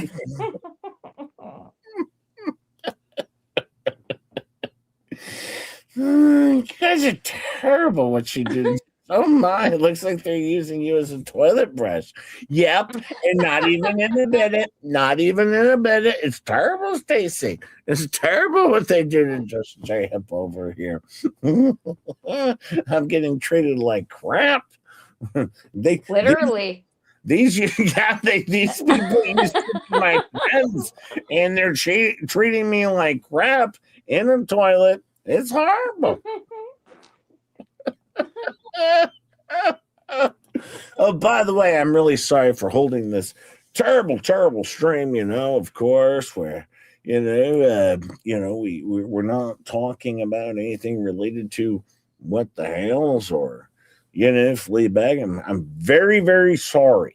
I'm very sorry. I know I'm supposed to because she said every day of the week, Just J Hip covers her show. Well, I'm sorry. I didn't do that today. Maybe tomorrow. I don't know. Let me see if we come back with a verdict here. Hang on. Let me see. How long did it actually take?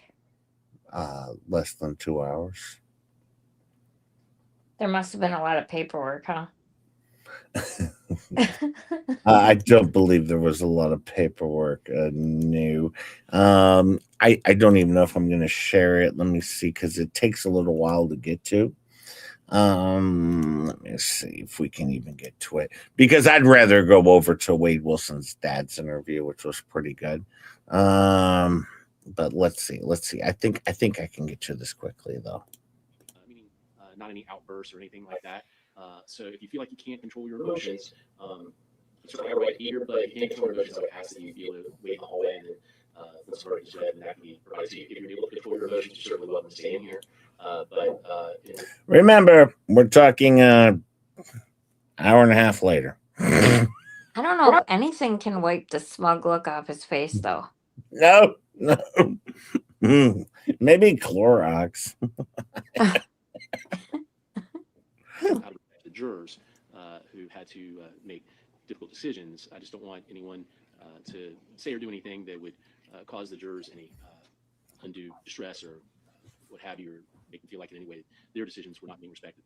So, and again, just following what the administrative orders are regarding decorum in the courtroom. So that's all I'm going to say on that. I believe everybody else understands, and everybody has behaved along with those guidelines all along. So I don't foresee any problem. Yeah, Faves, you're probably right.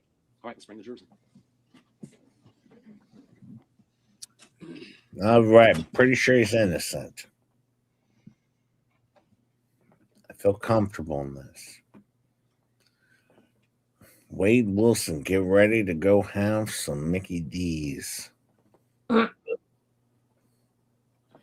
going to be released from custody in about 28 minutes. Sit tight. Yep. In God we trust, right there. Of course. Good guy. Good guy. Remember, he's got 2 kids. He cares about his kids. Loves his kids. Never asks about his kids, but no, he has 2 kids. No, And he always has that look on his face, Elfie. I swear. no, yeah, this is him. Smug looking Wade Wilson. Ladies and gentlemen, the jury, my understanding is you have reached a verdict. Do you have the verdict form? Gives 2 flying fucks to why even he's there.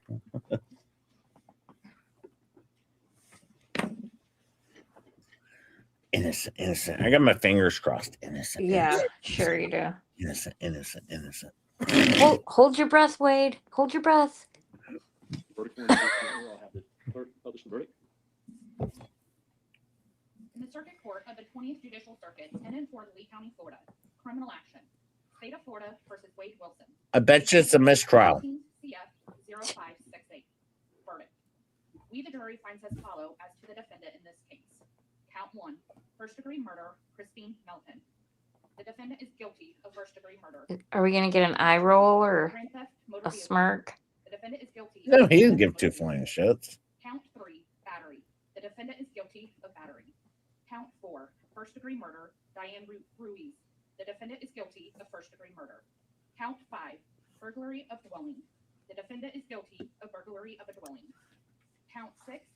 Holy cow! The burglary charge stuck. Well, that was the important one. Holy shit! This is terrible. The burglary charge. All that work for nothing. I thought this is where he was going to win.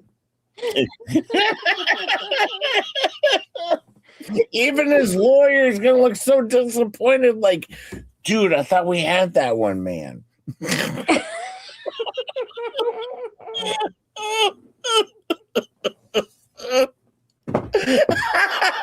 Elfie in some beach. I thought that was the one he was going to get off on, but no, even guilty in the burglary. It's terrible. Must have been the swastika tattoo.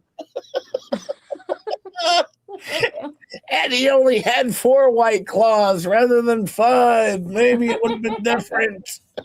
Yeah, they...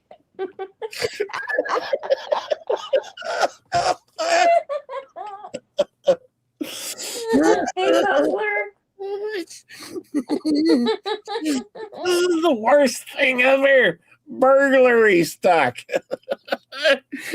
My lawyer guaranteed me I was getting off on the burglary. The murders I didn't even care about, but the burglary, that was the one.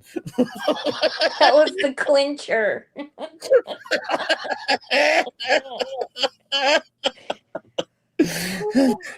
Okay, well. First degree petty theft. The defendant is guilty of first degree petty theft. Dated 6/12/24. So say we all 4-person. Does either party wish to have the jury polled? Yes, please. Oh, we're gonna pull the jury. All right, boring, Dang, boring. they even got him for petty theft.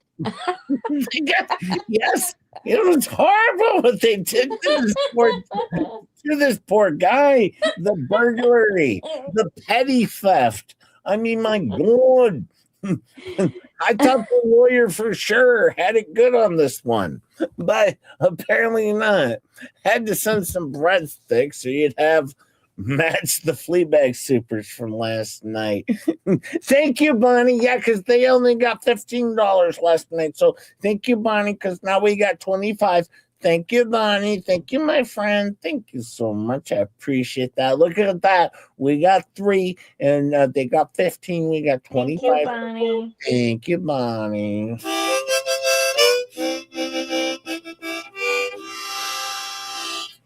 Thank you, Bonnie. Thank you, my friend. I think he's still mad about not getting the fries. They lied to me. I know. This is horrible. Thank you, Bonnie. Thank you, my friend.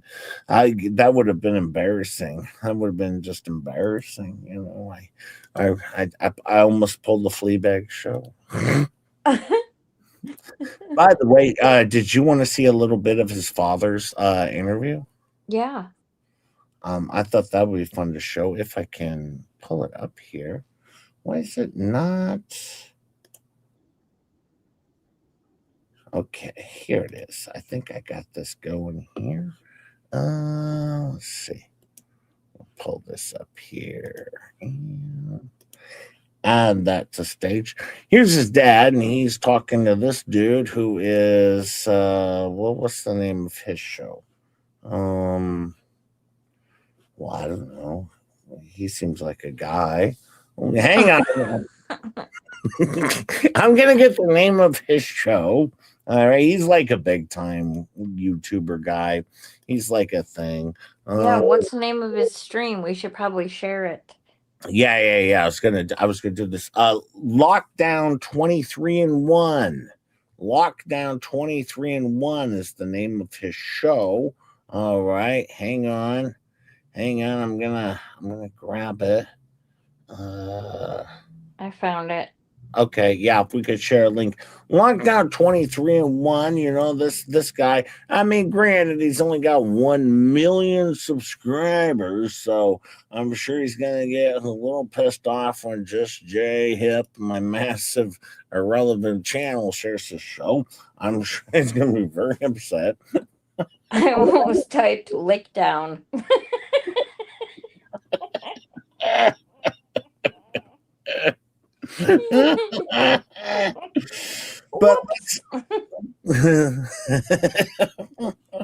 But yeah, this is a Lockdown 23-1, one of my favorite shows out there. I've always supported Lockdown 23-1, and they've always been a proud sponsor of Just J Hip as well. Just J Hip as well. Yeah, he's pretty good. I'll have to check him out. I never heard of him before. Oh yeah, me and him are buds. We're buds.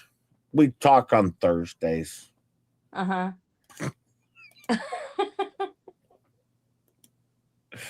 And my mom and dad had hang on. All right, buddy. So what's your name and where are you from for the people that might not know? My name is Steve. I'm from Lakeland, Florida. All right, let's start from the beginning, man. Take the ship. I was young. My mom and dad had they divorced, so it was just me and her, and my sister was ripping and running, and you know, I knew Wade's mom, and you know, she got pregnant. I was 15, she was 14. Dang. And yeah, they were young. I guess we need to have Clark go figure out how to fix Megan's believer. A new mission for Clark Stark. Yes, a new mission for Clark Stark. We definitely need. We have to fix Megan's believer, as well as mine. Rosalind Duke has 2 believers broken. I've heard it twice in her show about Rosalind Duke. 2 broken believers don't make a right. Anyway, that's true.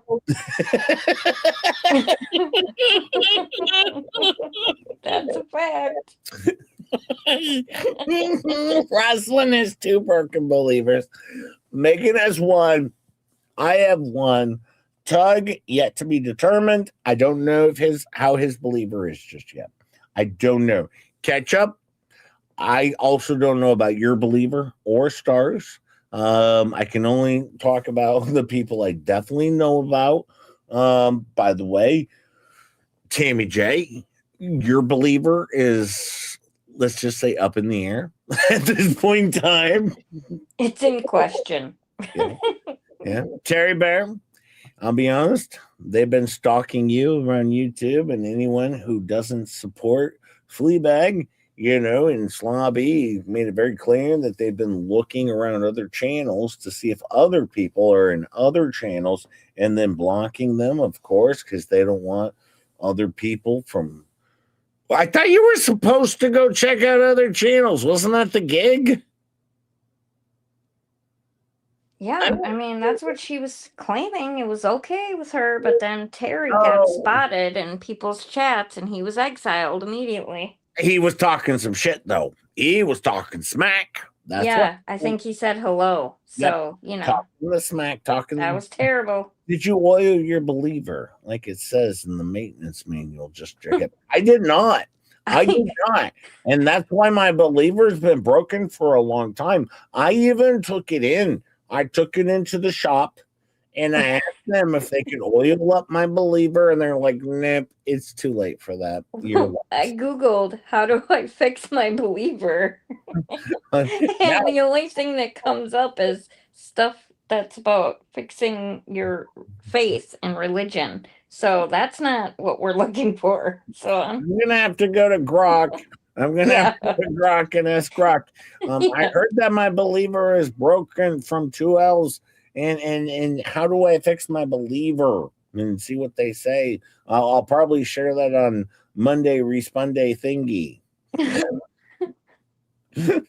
Okay, I'll keep working on it. Which Megan Fox is copying. Megan Fox is copying my Monday Responde thingy. That's what she's doing. This copying. She needs content, Jay. Leave her alone. She needs content, just like Just Jay Up. I need content because, clearly 3 out of my 8 streams a week involve what the hell's. Clearly, I need content. Thank you, Faves. Thank you, my friend. I just fixed my believers. Just needed a few screws tightened and a nice oil bath. Yeah, that does help. In fact, when I go to Dollywood, I hear Rosalind's going to give me a nice oil bath. Or she's probably going to drown me in an oil bath. I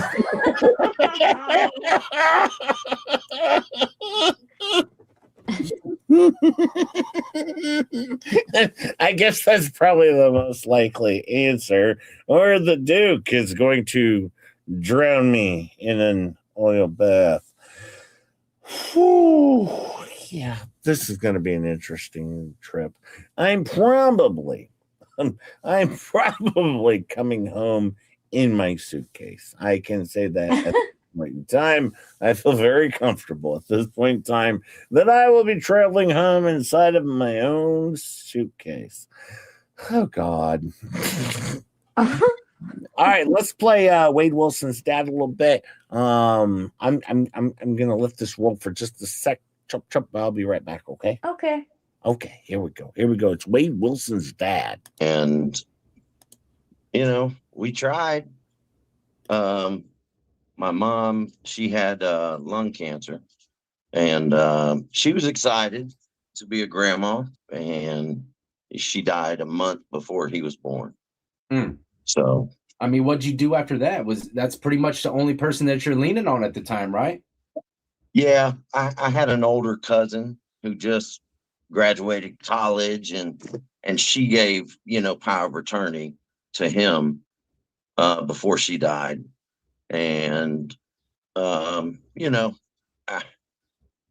she was pregnant with his name was Anthony. She was pregnant with him when my mom died, so I went through that, and I stayed with her with Wade's mom a lot, and then she went into labor, went to the hospital, had him, and brought him home. Had him, for a few months, and then I got in some trouble, and I ended up doing 8 months in a juvenile program. And, I know it was hard on her being so young and alone, basically with a baby. So, and who was she staying with at the time? She was staying with her grandfather in Tampa. Yeah. In Tampa. Okay. All right. At least she had someone to lean on a bit, Yeah. She had a good family. Her parents and grandparents, they were good people. Okay. So you get your 8 months. She keeps the baby around. At what point does the whole adoption process come through? That came into play pretty soon after, or what? Yeah, I was about to get out in 2 months, and I got a legal document saying that she was putting him up for adoption. And I was a kid. I didn't really have nobody to have my back, so it was what it was. I couldn't fight that. I wanted to at that time, but I couldn't do anything about it. I mean, at that age, it might have been for the best anyway. You know what I mean? Yeah. I mean, I know me at 15. Yeah. Listen, Golly. as I've matured, I understand that was 100% the right decision to do. So, I'm not upset about it. So, yeah. And I'm sure a lot of people agree, including myself. All right. So, and that's pretty much the end of that. He just kind of vanished off into the adoption process. And, I mean, now after the fact, later on down the road, if he lived in a somewhat decent foster care. Yeah, the people that adopted him, his mother, her parents knew these people from their church. So yeah. Now, one of the things with this is that I have to tell you, one of the things with this is that he was upset that his adoptive mother told the other family members or his sisters not to give him money for commissary. All right. Once again, he's very upset about this situation because Wade only cares about money the minute he's in jail. All right. And he's pissed off that she tells his sisters not to give him any money for commissary. Once again, that's the only thing he cares about because he wants food and deodorant and things of that nature. He still never cares about the people he killed. No, that doesn't matter to him. He's only worried about commissary, and he is really pissed off at his adopted mother for telling his sisters, not to Needs get money for the phone to talk to all his catfish girls. Yeah, all of his ladies. I do have to point out, Wade's dad's actually, in the end, he's kind of a good guy. I mean, he tried. He was conflicted. He tried to help the kid, but at the same time, we've all heard the phone call he had with Wade, right? Where he's like, listen here, you dumb son of a bitch, right? And he throws him under the bus and he goes off on Wade. So, no, he's not a bad dude. He's had his own problems with the law, but he turned his life around, of course. But no, he has his own problems with the law. And he's very open about that. I think I remember reading about that. Yeah, and they were looking to have a baby boy, so it just worked out where they adopted him, and gave him a good life. They're good people. Did you know about any of that? I didn't know specifically who it was or anything. I just knew they were from the church that her parents went to, and yeah. I know at one point they moved to Tallahassee. I heard that over the years, but that was it. I never had any contact or anything. Okay. And some point y'all end up linking back up. Yeah. How did that go down? Just random. When he was 18, I think he had reached out to his mother, and I hadn't seen her or talked to her since he was given up for adoption. Really? And wow. Yeah. So I got a message or something that he had reached out to her and was looking for me as well. So we got in touch like that. Okay. So break it down. The first time meeting up with him, man. Well, first off, are you tall? No, absolutely well, not. He's pretty tall, right? I don't know where he got that from. He didn't get it from us, I promise you. He might not be yours, man. Luckily, I did get the DNA test, so I know that for sure. By the way, I have to point something out that's very clear. Just J-Hip's having a lot more problems in life. As you can see, and this is even Rosalind Dukes in the background here. This is what happened to poor Just J-Hip. Rosalind shoved me in the suitcase. She put me in the suitcase and sent me home. Sent me home inside of my own suitcase, and I'm trying to get out. I'm fighting. Rosalind Sarah booned me. It's horrible. She should have sent you UPS ground. It's horrible. Look at what Rosalind did to Just Jam. This horrible Rosalind Duke. Little J's in a suitcase. Trying to get out. She doesn't even care. Oh, man. It's horrible. Anyways.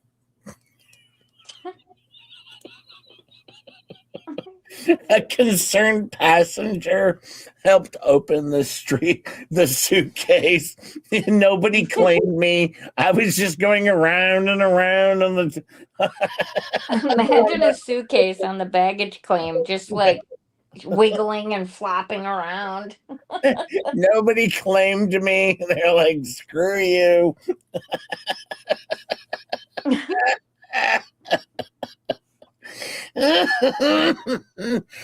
I told you this Rosalind Duke's terrible, I tell you. Terrible. I hate to say that, bro. I'm just playing, man, you know. But yeah, I thought the same thing. I'm like, where the hell did this dude get this height from? Everybody keeps saying he's 6'5". He's not 6'5". Skips a generation or something. Oh, he's not 6'5"? No, he's not 6'. He's like 6'3". 6'3". 6'3". Don't get me wrong. He's 6'3", but okay. That's tall. Yeah, he's tall. He's still taller than me, I promise. Oh my goodness! All right, man. I'm trying not to laugh at this type of stuff right now. Right? You know what I mean? But you meet up with him. How was it? Where'd y'all meet up at for the first time? We talked on the phone. Yeah, but how much did you talk to him before you ended up meeting up in person? A lot. Yeah, a lot. He seemed normal. Huh? He seemed normal. No, absolutely not. Oh no! But you have to understand. By the time he came into my life, you know, we were in opposite ends of everything. You know, he was where I once was. You know, he was in active addiction. He was, you know, doing that thing. Well, I'm sorry I'm putting you to sleep, Kelvin. I'm sharing this wonderful interview. All right. I'm sharing a wonderful interview. Hi, all right. Sorry, Kelvin, that my material isn't great. Maybe go check out Fleabag show last night. If you're so bored, if you're so bored to death, you can go watch a thunderstorm. I'm so sorry, Calvin, for destroying your day. I'm so sorry. Yeah, don't forget to listen. He can listen to Tori pack up boxes all night. Oh yeah. I have so much meat here, and I'm separating it so I can have all the meat. And so I'm separating the meat, so it's family size. So because we bought all this meat, and I have to separate it and make sure we have all the meat, some refrigerated, some freezered. So I'm separating the meat. Meanwhile, while Fleabag's doing his show, I would continue to talk in the background to whoever, all right, and completely, all right, interrupt the entire stream with more horribleness because I'm going to talk behind the scenes. I mean, because the cat knocked over a box of treats, you know. And the cat knocks over the treats. she's no different than Slobby and Scooter. She's having your own private conversation on stream ruining the whole damn show for everybody as if it wasn't ruined in and of itself. But no, just having your own private conversation. So you can't hear half of what Fleabag or Gabe even say. It's the worst thing of all time. The worst stream on YouTube. Because of course, Fleabag is sitting there trying to talk while in the background you got In and Out Tori talking about Lord knows what. I assume separating meats. And peeling shrimp, I think. Oh, yeah, and peeling the shrimps. Like this whole show, Tori's offerings to the show was separating meats and peeling the shrimps. It was wonderful. Hi, Liz Barnes. How are you, my friend? Hey, Liz. That was the damn show. I'd share it, but once again, I don't have permission.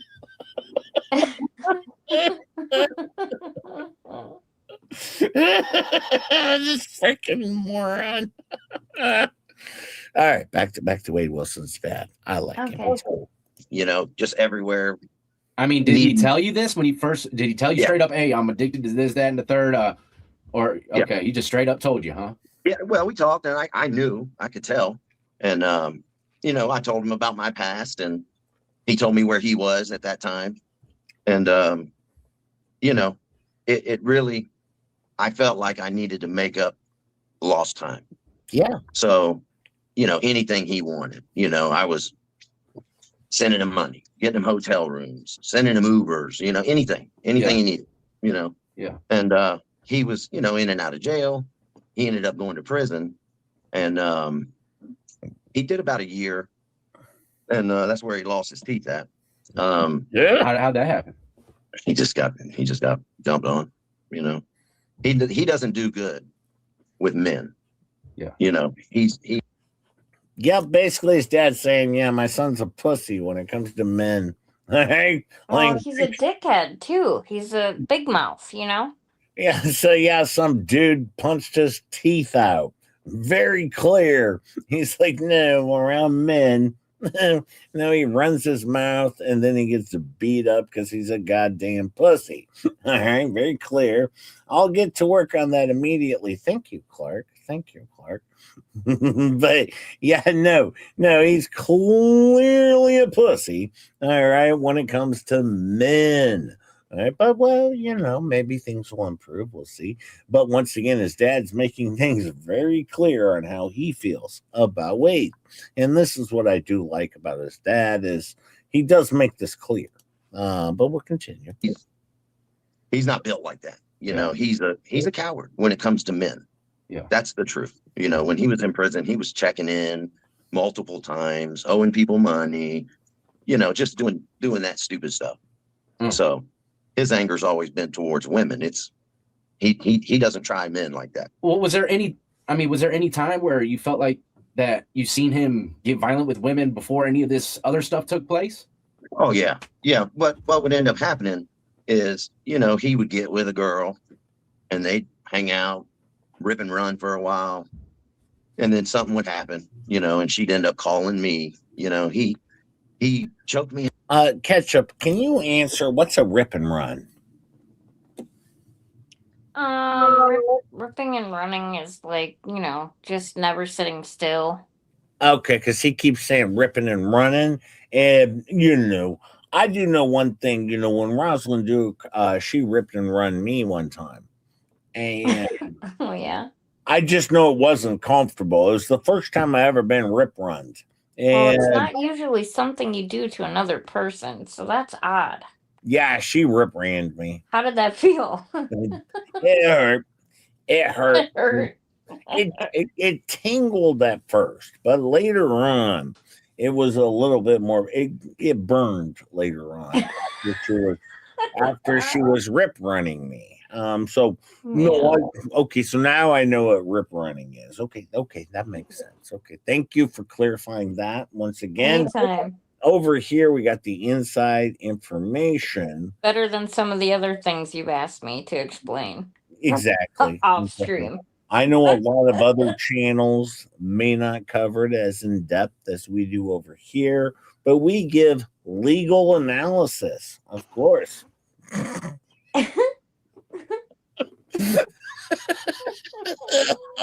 Now, he jumped on me last night. I don't know what to do. He scares me, all that.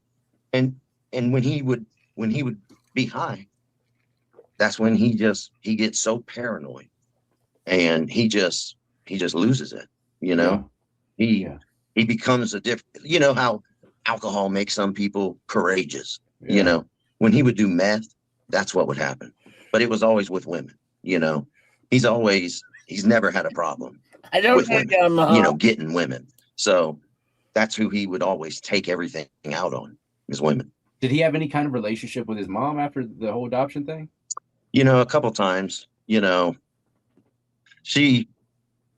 think the adoption has hurt her worse than people think, and the older she got, she just never could pull out of it, man. She's been in and out of prison. You've been in his life way more than his mom. I mean, yeah. She's battled her own issues. She still is trying to get her stuff together. So there was a few times where, he'd want money from me because he'd want to go down to Tampa or St. Pete and run the streets with her. And I said, I'm not doing that. Wait, with the mom? With his biological mom. Oh, okay. So she was ripping and running with him a little bit. Well, that's what they were trying to do, but I told him, I'm not sending you down here for that. That's going to end you up in trouble. I don't want that for you. And that's your mom. You know what I mean? Yeah, that's wild, man. All that put together, it could definitely do something to a young man's mind as a child and going up. That's just how it is. Some people it doesn't affect. Some people it does. And also, like I said to you before, some eggs just come out bad, and there's nothing that you can do about it. It's mental issues, man. You know what I mean? Something's wrong with the ticker. One thing I've heard a lot of is people have said that when she was pregnant with Wade or Anthony, whatever back then, that she used drugs, and that's not true. Okay. She never used drugs with him. She didn't drink. She didn't smoke. She didn't do any of that. Now, as far as any mental illness, I don't know about that because, we haven't seen each other or dealt with each other. So I know she's battled addiction, but she never used with him when she was pregnant. Well, I mean, she was young, you know what I mean? Mm-hmm. And, he was a kid, like me. Yeah. It was different time and age too. I mean, now. Yeah. Cause didn't he said 14 and 15 years old, right? Yeah, they were 14 and 15, he said. Yeah. So we're talking, that's kind of young, sort of. Yeah, that's super young. Yeah, that's like Romeo and Juliet type shit. That's like really young. I mean, because I remember my first time, and it was as you know, with the mono and everything in the 5th grade. You can only imagine where things went with just your hip,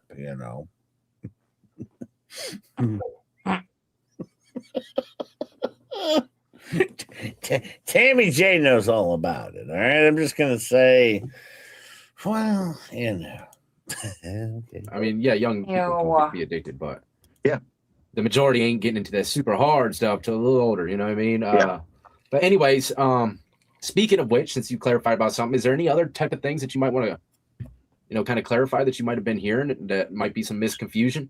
One thing I've learned from this whole incident is, I used to be the type that would scroll through videos and, oh, that's so sweet, or man, that's messed up. I see, Mac. And I believed him. I believed the videos.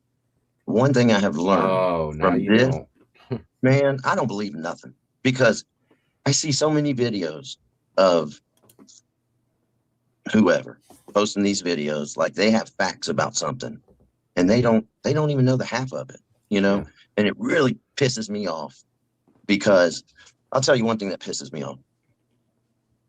They want to post everybody's records You know, anybody who was involved with this case, they want to post their records. Yeah. I don't give a damn if you post my record. Yeah. Anybody that knows me knows my past. Yeah. So it doesn't affect me at all. But, you know, I read these comments and videos that say, how can we believe these people? Look at their past. They've been arrested. They've been to jail. They've been drug addicts. But you can't have it both ways. Wade's a drug addict. Wade's been to prison. Wade has a past. So you're defending him because you believe he's innocent, and that's your choice. But you know, you can't criticize or judge anybody else about their past when the person you're defending has the exact same past and a lot worse than most. Yeah. So I just think it's so hypocritical. You know? Yeah. A lot of things That can be. Yeah. For sure. And you know, I've even seen stuff, you know, about my wife, because I had the phone on speakerphone, and you know, my wife was subpoenaed to testify. She didn't want to testify. I didn't want to testify, but they chose not to use her. So, you know, people have questioned that, you know, why did the wife, why didn't they? It's just ridiculous. You know, it's almost like people are trying to just find anything to justify how they feel about this case, you know? They wanted someone else to blame other than Wade. Like, Exactly. Right. Exactly. You've already heard this question quite a bit. Let's start about around the time when he tells you about the first murder. Yeah. How the hell did that go down, man? Did you even believe him at first? No. And this is true because he said this multiple times. He calls him up and he thinks he's doing his psychobabble talk. He's on rugs and he just thinks he's trying to brag, boast, or be that guy. So, of course, he has no reason to believe Wade has any, you know, truth to what he's talking about. So, no, he didn't believe him. And so that's why he blows him off, actually. He completely blows off Wade and says, I'll talk to you later. I'm busy. All right? He literally blows him off because he does not believe him. Hey, Maggie May, how are you? He does not believe him one bit. Now, you know, they could have found Wade sooner, but it wouldn't have prevented any future murders because he's already done them at this point. So, no, at this point, he's like, I'll talk to you later. I'm busy. I'm working. I think he called them after the second murder already. So there was two that were already dead. He wasn't saving anybody at this point in time, but he also didn't know. He's dealt with Wade before. He knows he freaking says crazy shit. So that's kind of his gig. So no, he has no reason to think he's telling the truth. He just thinks he's strung out. Well, back to this guy. Oh, you know, he's never told me a story like that. Hey, I killed somebody. Usually it's a long drawn out, you know, my car's broke down, or his girlfriend's car's broke down. We need tires. We need this. You know, so it was always those type of kind of junky move stories, you know, and just needing help, you know. But so when he called me, I was working. It was early afternoon, and it was a random number that I didn't recognize, but that was normal. He would call me from all different kinds of numbers. You know, he couldn't keep a phone. So I answered the phone, and he said, hey, Dad, I need some help. Well, I automatically thought, you know, he needs a hotel. He needs money for whatever. So you know, it was a hot day. I was frustrated. I said, listen, call me around dinner time. I'll be done working. Just call me then. We'll figure it out. So he calls me, and he's in a panic. You know, I could tell he's high, and I need help. I've done something I can't take back. You know, there's two people that aren't with us anymore. And did you know any of those girls? No. Didn't know nothing about them, huh? I live 2 hours away, you know, so I'm not familiar with that area at all. Yeah. You know, and my first thought was, oh God, here we go. You know, I just thought he was on one. And we talked for a few minutes. I said, listen, I'm on my way home. I said, call me back tonight and we'll figure it out. You know, I said, are you safe where you are? And he said, yeah, I'm good. I'm in the house. I'm good. I said, all right. So in the meantime. And he's already told you about taking two people out. Yeah, but it was general. That's all he said, and he didn't say, he just said, I've done something I can't take back. So now look, I know you've told, I hate to stop you. I know you've told this story before, but I haven't heard it. Yeah, Honestly, I haven't heard it. I even in the court trial, I just kind of, watched that little snippet that they had. But my next move probably would have been to tell my old lady. That was part of it, because here's where I kind of get things twisted sometimes. I'm a changed person, I promise you. But a lot of times I go back in that mode, okay? And I know when something's going on, a lot of times I just react and I don't take a breath and think about it, And that was part of it. I wanted to get home. I wanted to talk to my wife because I knew there was a different vibe about this conversation with him, but I just wasn't ready for it yet. But I knew something was coming, So I did. I went home, but before I'm putting myself in your shoes, man. I'm putting myself in your shoes. Now you got to remember, Lockdown 23-1. Now me and him are best buds. All right. And he was sharing this video over with the Just Your Hip show. Lockdown 23-1. 1 million subscribers this guy has, and we're best buds. We're best buds. We talk all the time, usually on Fridays. Usually on Fridays is when we have our normal conversations with 23-1, Lockdown 23-1. I just call him Lock. I don't call him Lockdown. Yeah, I don't call him Lockdown. I call him Lock. I'm like, hey, what's up, Lock? What's up, bro? Bro, what's up, bro? All right. So me and Lock, we hang out, quite a bit. And we're always talking on the phone, me and Lockdown, or as I call him, Lock, last name, down, obviously. All right. First name Lock. And we're best buds. And we're always talking about this interview. And we've probably had, I would say, 38 conversations about this interview and the in-depth stuff. But as you can see, his dad, not a fan of Wade Wilson. All right, he's not a fan, but he's being very candid. Is he the one that gave you your prison test, Jay? Yeah. Well, yeah. I was hanging out with Mr. Down, first name Lock. I was hanging out with Mr. Down, and Down was helping me out, giving me my, because I had to get my pair drops. Of course. So, yeah, he was helping me out. Good guy. Good. Let me guess. You picked each other's nose in 3rd grade or played swords together. But I know. I've only known him since 5th grade. 5th grade is when I first met Locke. And we've hung out ever since. We're best buds. Of course, very clear. Boy. Stop calling me out, Yamaha. Immediately, I would have been like, I'm going to the crib. And I already know what my old lady can say. Look, he killed someone. Record everything. That's the first thing she's going to tell me to do. Record. Yeah. She's got 4 different recordings and recording every end. Yeah. The good thing about my wife is I've known her longer than I've known Wade's biological mom. Wow. So she knows everything about me. Wow. That's a long time. Well, yeah. Before you move forward, look, you being locked up and you know that this kind of conversation's on its way. Are you feeling any kind of paranoia? No. No, because one thing about me that I've learned over the years of doing the right thing, I just don't, if my hands are clean, I don't worry about it on that angle. I worry about it on an emotional level, because I don't know where we're about to go with things. Yeah. But in the meantime, as I'm driving home, I get a call, and it's a detective from the Cape Coral Police Department. Before you even talk to him again. Yeah. In between the second call and me getting home to talk to my wife, I get a call from a detective. And what he had done was called me from one of these girls' phones. Oh, man. So that's how they got my phone number. And in the process, I got a text message from somebody telling me that my son had jumped on his girlfriend and tried to kidnap her. So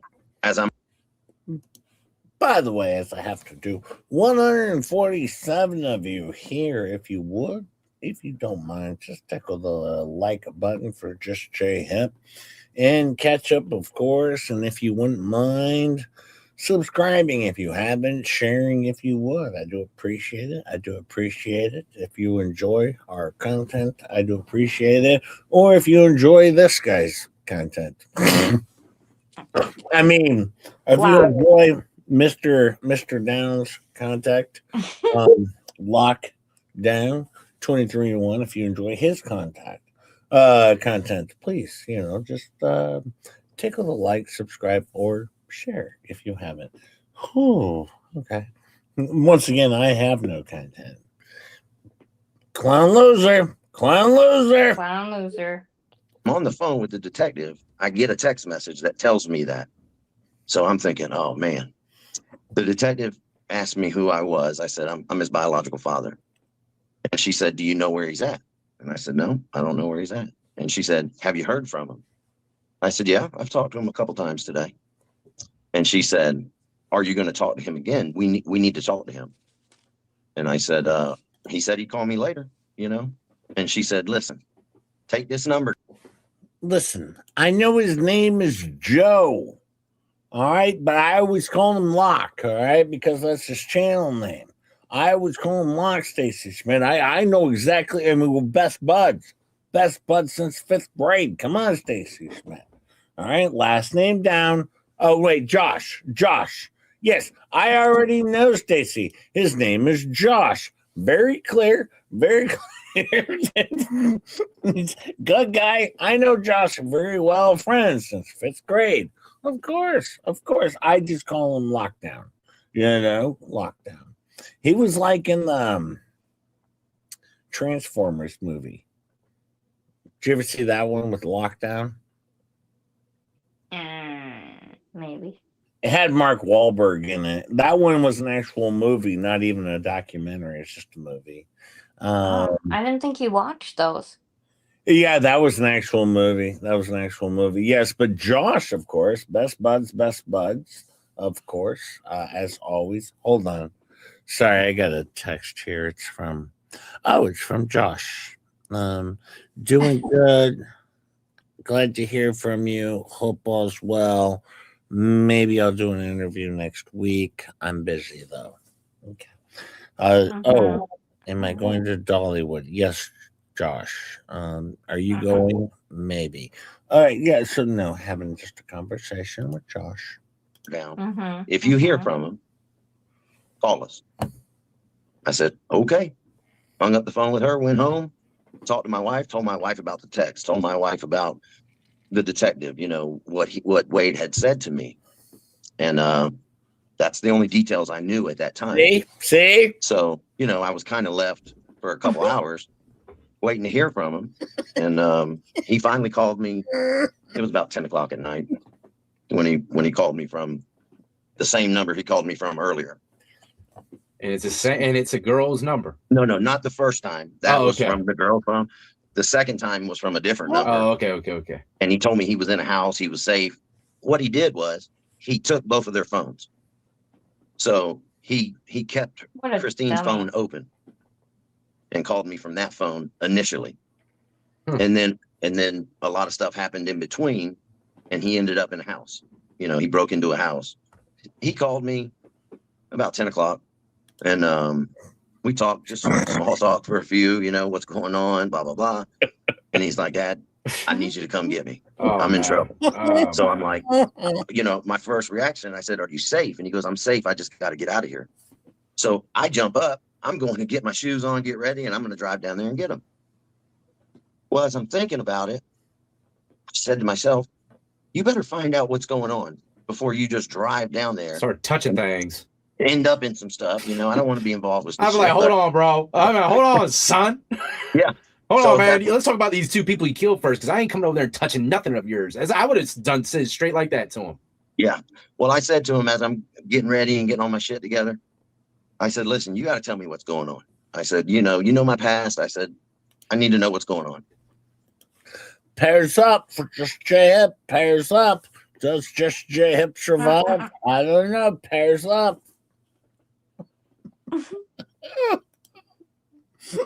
Pairs up for Rosalind is more like it. No, it'll be a fun trip. And she does a good job at tucking in just J Hip at that time. Very good job. A lot of tucking going on. Wait. That did not come out right. Don't ask her to do that. No.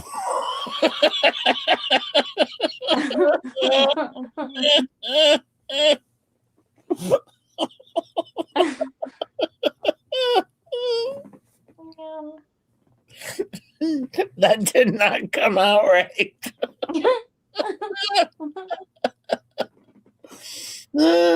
What can we do to make this boring show any better? I'd leave, Calvin. Just leave. Go watch Fleabag show. All right, go watch their show. Leave me alone. I'm sorry I'm boring you. I'm sorry, Calvin. I'm sorry.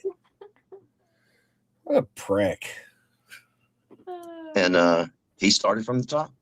You know, he told me him and Mila went to the Buddha, hanging out, you know, and he gave me kind of a shorter version. He said they got into an argument. And Mila's one of his girlfriends. That was his girlfriend. Main girlfriend at the time. Yeah, at the time, yeah.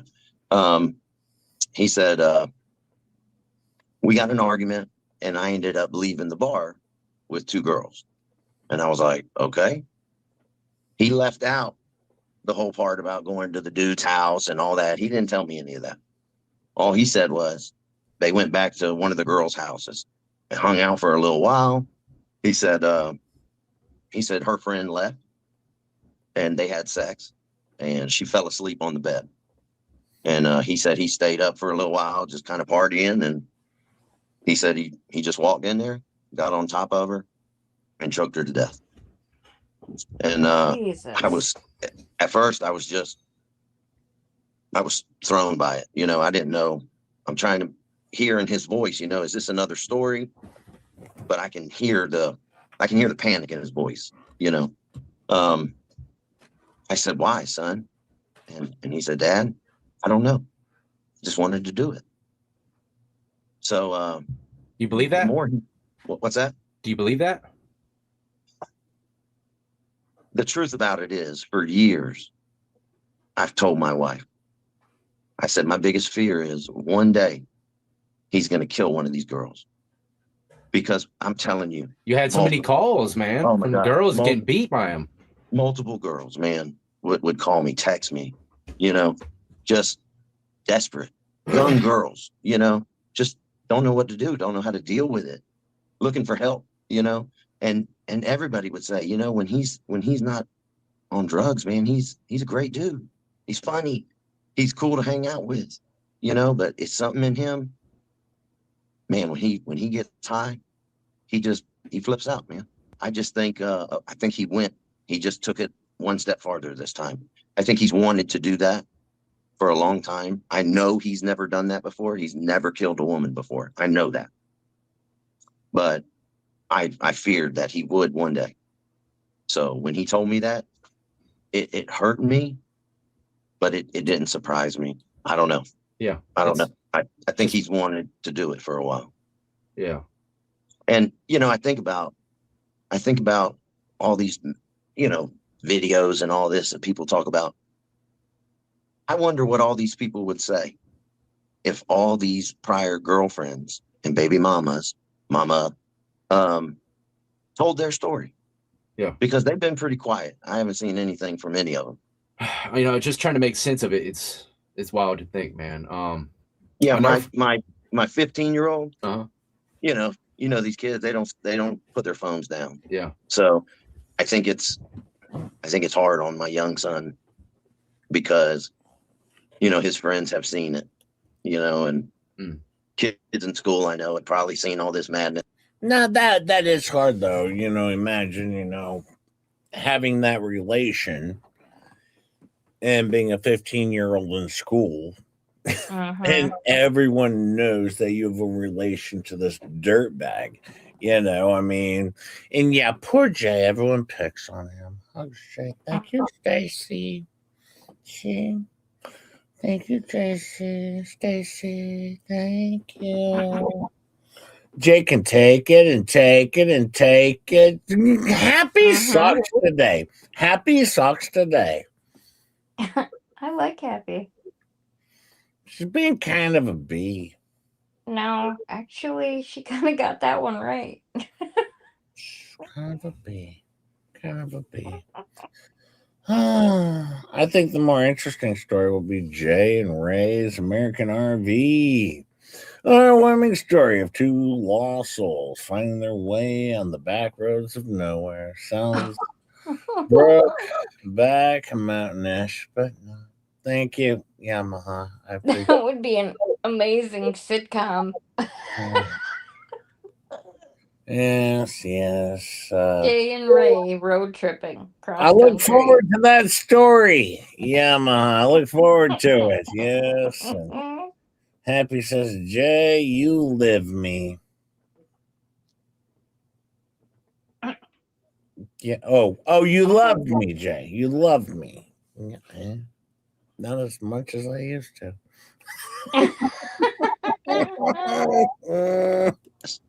And they talk shit, but he's a strong kid, and I've taught him to be strong mentally. Yeah. And he's handling it really good. Well, that's so good. I'm proud That's of him. good. Yeah. So the more he talked about it to me, the more I could hear it in his voice. He was almost reliving it. You know what I mean? And I had such a feeling listening to him tell me what he had done. It got to the point where I put the phone on speakerphone because I felt like if I told my wife this, she wouldn't have believed me. Yeah. And I felt like I needed somebody else to hear this because I almost felt, I went back to like seeing him born in my memory, bringing him home, holding him as a baby, sleeping with him, bathing him, feeding him, doing all these things with him. I missed all those other years. So my memory of him was as a baby. And now he's a man. And I'm hearing this man that I helped create, telling me the details of all these things with joy in his voice. It made me want to throw up. I literally put the phone away and felt like I was just going to throw up. Well, that's kind of the point of this because a lot of people at first heard his dad talk about how he struggled to turn his son in, and to hear this and the way he actually felt at the time, and after he reflected and putting it on speaker and stuff, there's a lot more to the story than just than just whether he would turn in his son or not. There's a lot of back and forth, and I actually really enjoyed his dad's interview, and I'm going to finish it on a future stream. I'm going to finish this interview. I know Calvin may not like it, and Calvin doesn't have to turn in for this particular stream if Calvin doesn't want to. All right, but at the same time, it's my show is that I do here with Ketchup or Star or Roslyn or whoever, Rogue or Faves, is about what's important that I want to share. All right, and so no, I like this interview, and I want to continue it and finish this interview. Not only that, but actually, he does a second interview with my buddy, Lockdown. All right, Mr. Lockdown, otherwise known as Josh, best bud. He does a second interview, which is, I believe, after the sentencing where he gets the death penalty. And I'll be honest with you, I actually like hearing his dad talk about his personal interactions. So if you don't like it, you don't have to watch it. But at the same time, it's what I'm going to share because I find it interesting. And then when I get back from Dollywood, of course, I am going to go into the Mackenzie Shirilla trial, and I have a few other let's say interrogations. Letitia Staunch, I might even do the arrest of the Slender Man girl after she escaped from the psycho ward. Yeah, she gets arrested because she escapes with her trans friend. And it's kind of just an interesting one. Me, not just Jay's choir warm up. Yes, I have my favorite. Or yes, I have a story. Yeah. Me. It's all about me. Jay, Calvin says I always need a good nap. Well, I'm glad I could put you to sleep. I will be back tomorrow, I'm assuming. For Monday. Responday. Thingy. Thingy. That we do. I mean, maybe she said she was going to mix it up and put us on our heels. So maybe she won't even do a show tonight. Although last night she's like, don't forget Sunday is Fun Day. It's Sunday's Fun Day. Oh, don't forget. Very excited. Very excited. I know. Yeah. Because, well, once again, you know, she has a bunch of content, but I have nothing. Yeah. Nothing. It's a terrible show over here. Just Jay. By the way, thank you for hitting that like. If you could, I hope you enjoyed the show. I hope you had a little bit of fun, a little bit of insight, and Paramount Performances here. I'm here to catch up. Start the stream over. All right, back to the beginning. No. Just J Hip has to go to Just J bed. Yeah.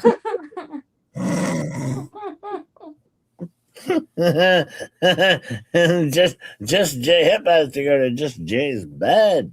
Okay, I have to work tonight because if I don't, of course, Elemental P and John Crook, they're obviously going to die of starvation. So, just like the rest of you, we all have to go to work so we can pay our taxes, so we can make sure that Elemental P and John Crook does not die of starvation. Very important for us because John Crook will do anything to protect a child. I will do anything to protect my child, but I won't get a job. No, I won't do that. No getting a job. No getting a job, damn it. He ain't going to do that. But other than that, he will do anything for this child but get a job. Very clear. But anyways, thank you all. Thank you, my fine friends. Do you work 7 nights a week? No, I work 5 nights a week. I tell you what, I am off on Thursdays and Fridays. Fridays nights we do People Watch. Thursdays is my day off. I do not stream on Thursdays outside of Rosalind Duke's show. And this week, you know, is my last full week of streaming because next week I'm going to Dollywood and I will not be streaming for I will be streaming, but I will not be streaming on Wednesday, Thursday, Friday, or Saturday. I will be on, I believe, what's the Expert Show? Friday Night Live on Expert Show. That's the only way Jay could get on FNL is to go to Dollywood. I know he and wanted physically be there in person. This jerkhole. I might not even go on. I might just sit in the background and be like, screw you, dude. No.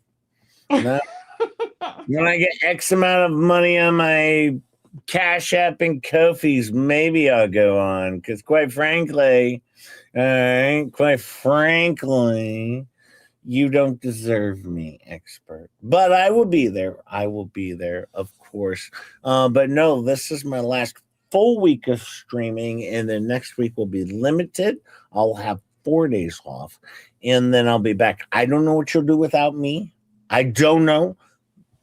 Hopefully, Ketchup and Star and Rugu can figure something out. I don't know what you'll do without Just J-Hip, but I hope you have some Xanax and whatever else you need to get through those 4 days. Oh boy. With no Just J-Hip. Oh boy. And also tell Fleabag, I'm sorry. She's not going to get a Wednesday. She's not going to get a Wednesday stream. It's going to be terrible. She's not going to get a Saturday afternoon stream. It's going to be horrible. She's not gonna get Wednesday bid tits. I know that is a shame, actually. I do like our Wednesday bid tits. No Wednesday bid tits. And no Saturday afternoon 12:30 show. It's gonna be horrible. But I'm sure you folks, you'll get through it. If I get home in time, maybe I'll do a Saturday night stream, okay? But I'll probably do a Sunday morning stream. But maybe I'll swing home, set up a Saturday night stream, and give you something to wet your whistle, one might say. You're gonna stream when Fleabag is on? Oh, I might stream right over her ass. How would no anybody way. watch my show while she's doing her delightful weather stream? I actually hope Jeremy doesn't mention them at all today because she doesn't know what to do after that. No, just bash on Megan Fox. I'm suing her for fair use because she doesn't get it. Mind you, let me show her stream right here. Yeah, thanks for the evidence, Megan. Hi, Your Royal Highness, MBL. Highness. By the way, dummy, it's called heinous. Yeah, dummies. Carefully, Jay. She may get pissed. That's okay. That's okay. I did an entire stream where I tried to violate every aspect of her cease and desist order challenge within 2 hours. Hey, I'm very worried. I'm very worried. I planted a mole, stole her co-host, and if she's not careful. All right, I got Stacy, Flut, Tammy J, all of her former people that used to be in her chat, Jared, everyone. Yeah, and she's not careful, I'll take Jules too. All right, you be careful. You be careful, Fleabag. And remember, Just J Hip is in fact ADA protected. 3rd place ribbon. Keep it up. You're in the shits now. Hey, Joss. How are you, Joss? You would think she would try to suck less. No, she can't do that. I will see you all tomorrow morning, most likely. Have a wonderful evening. Be safe out there. Have a wonderful Sunday. I think that Rugu Mama's having a show at 2, but it's like, I don't know, West Coast time or something. I don't know.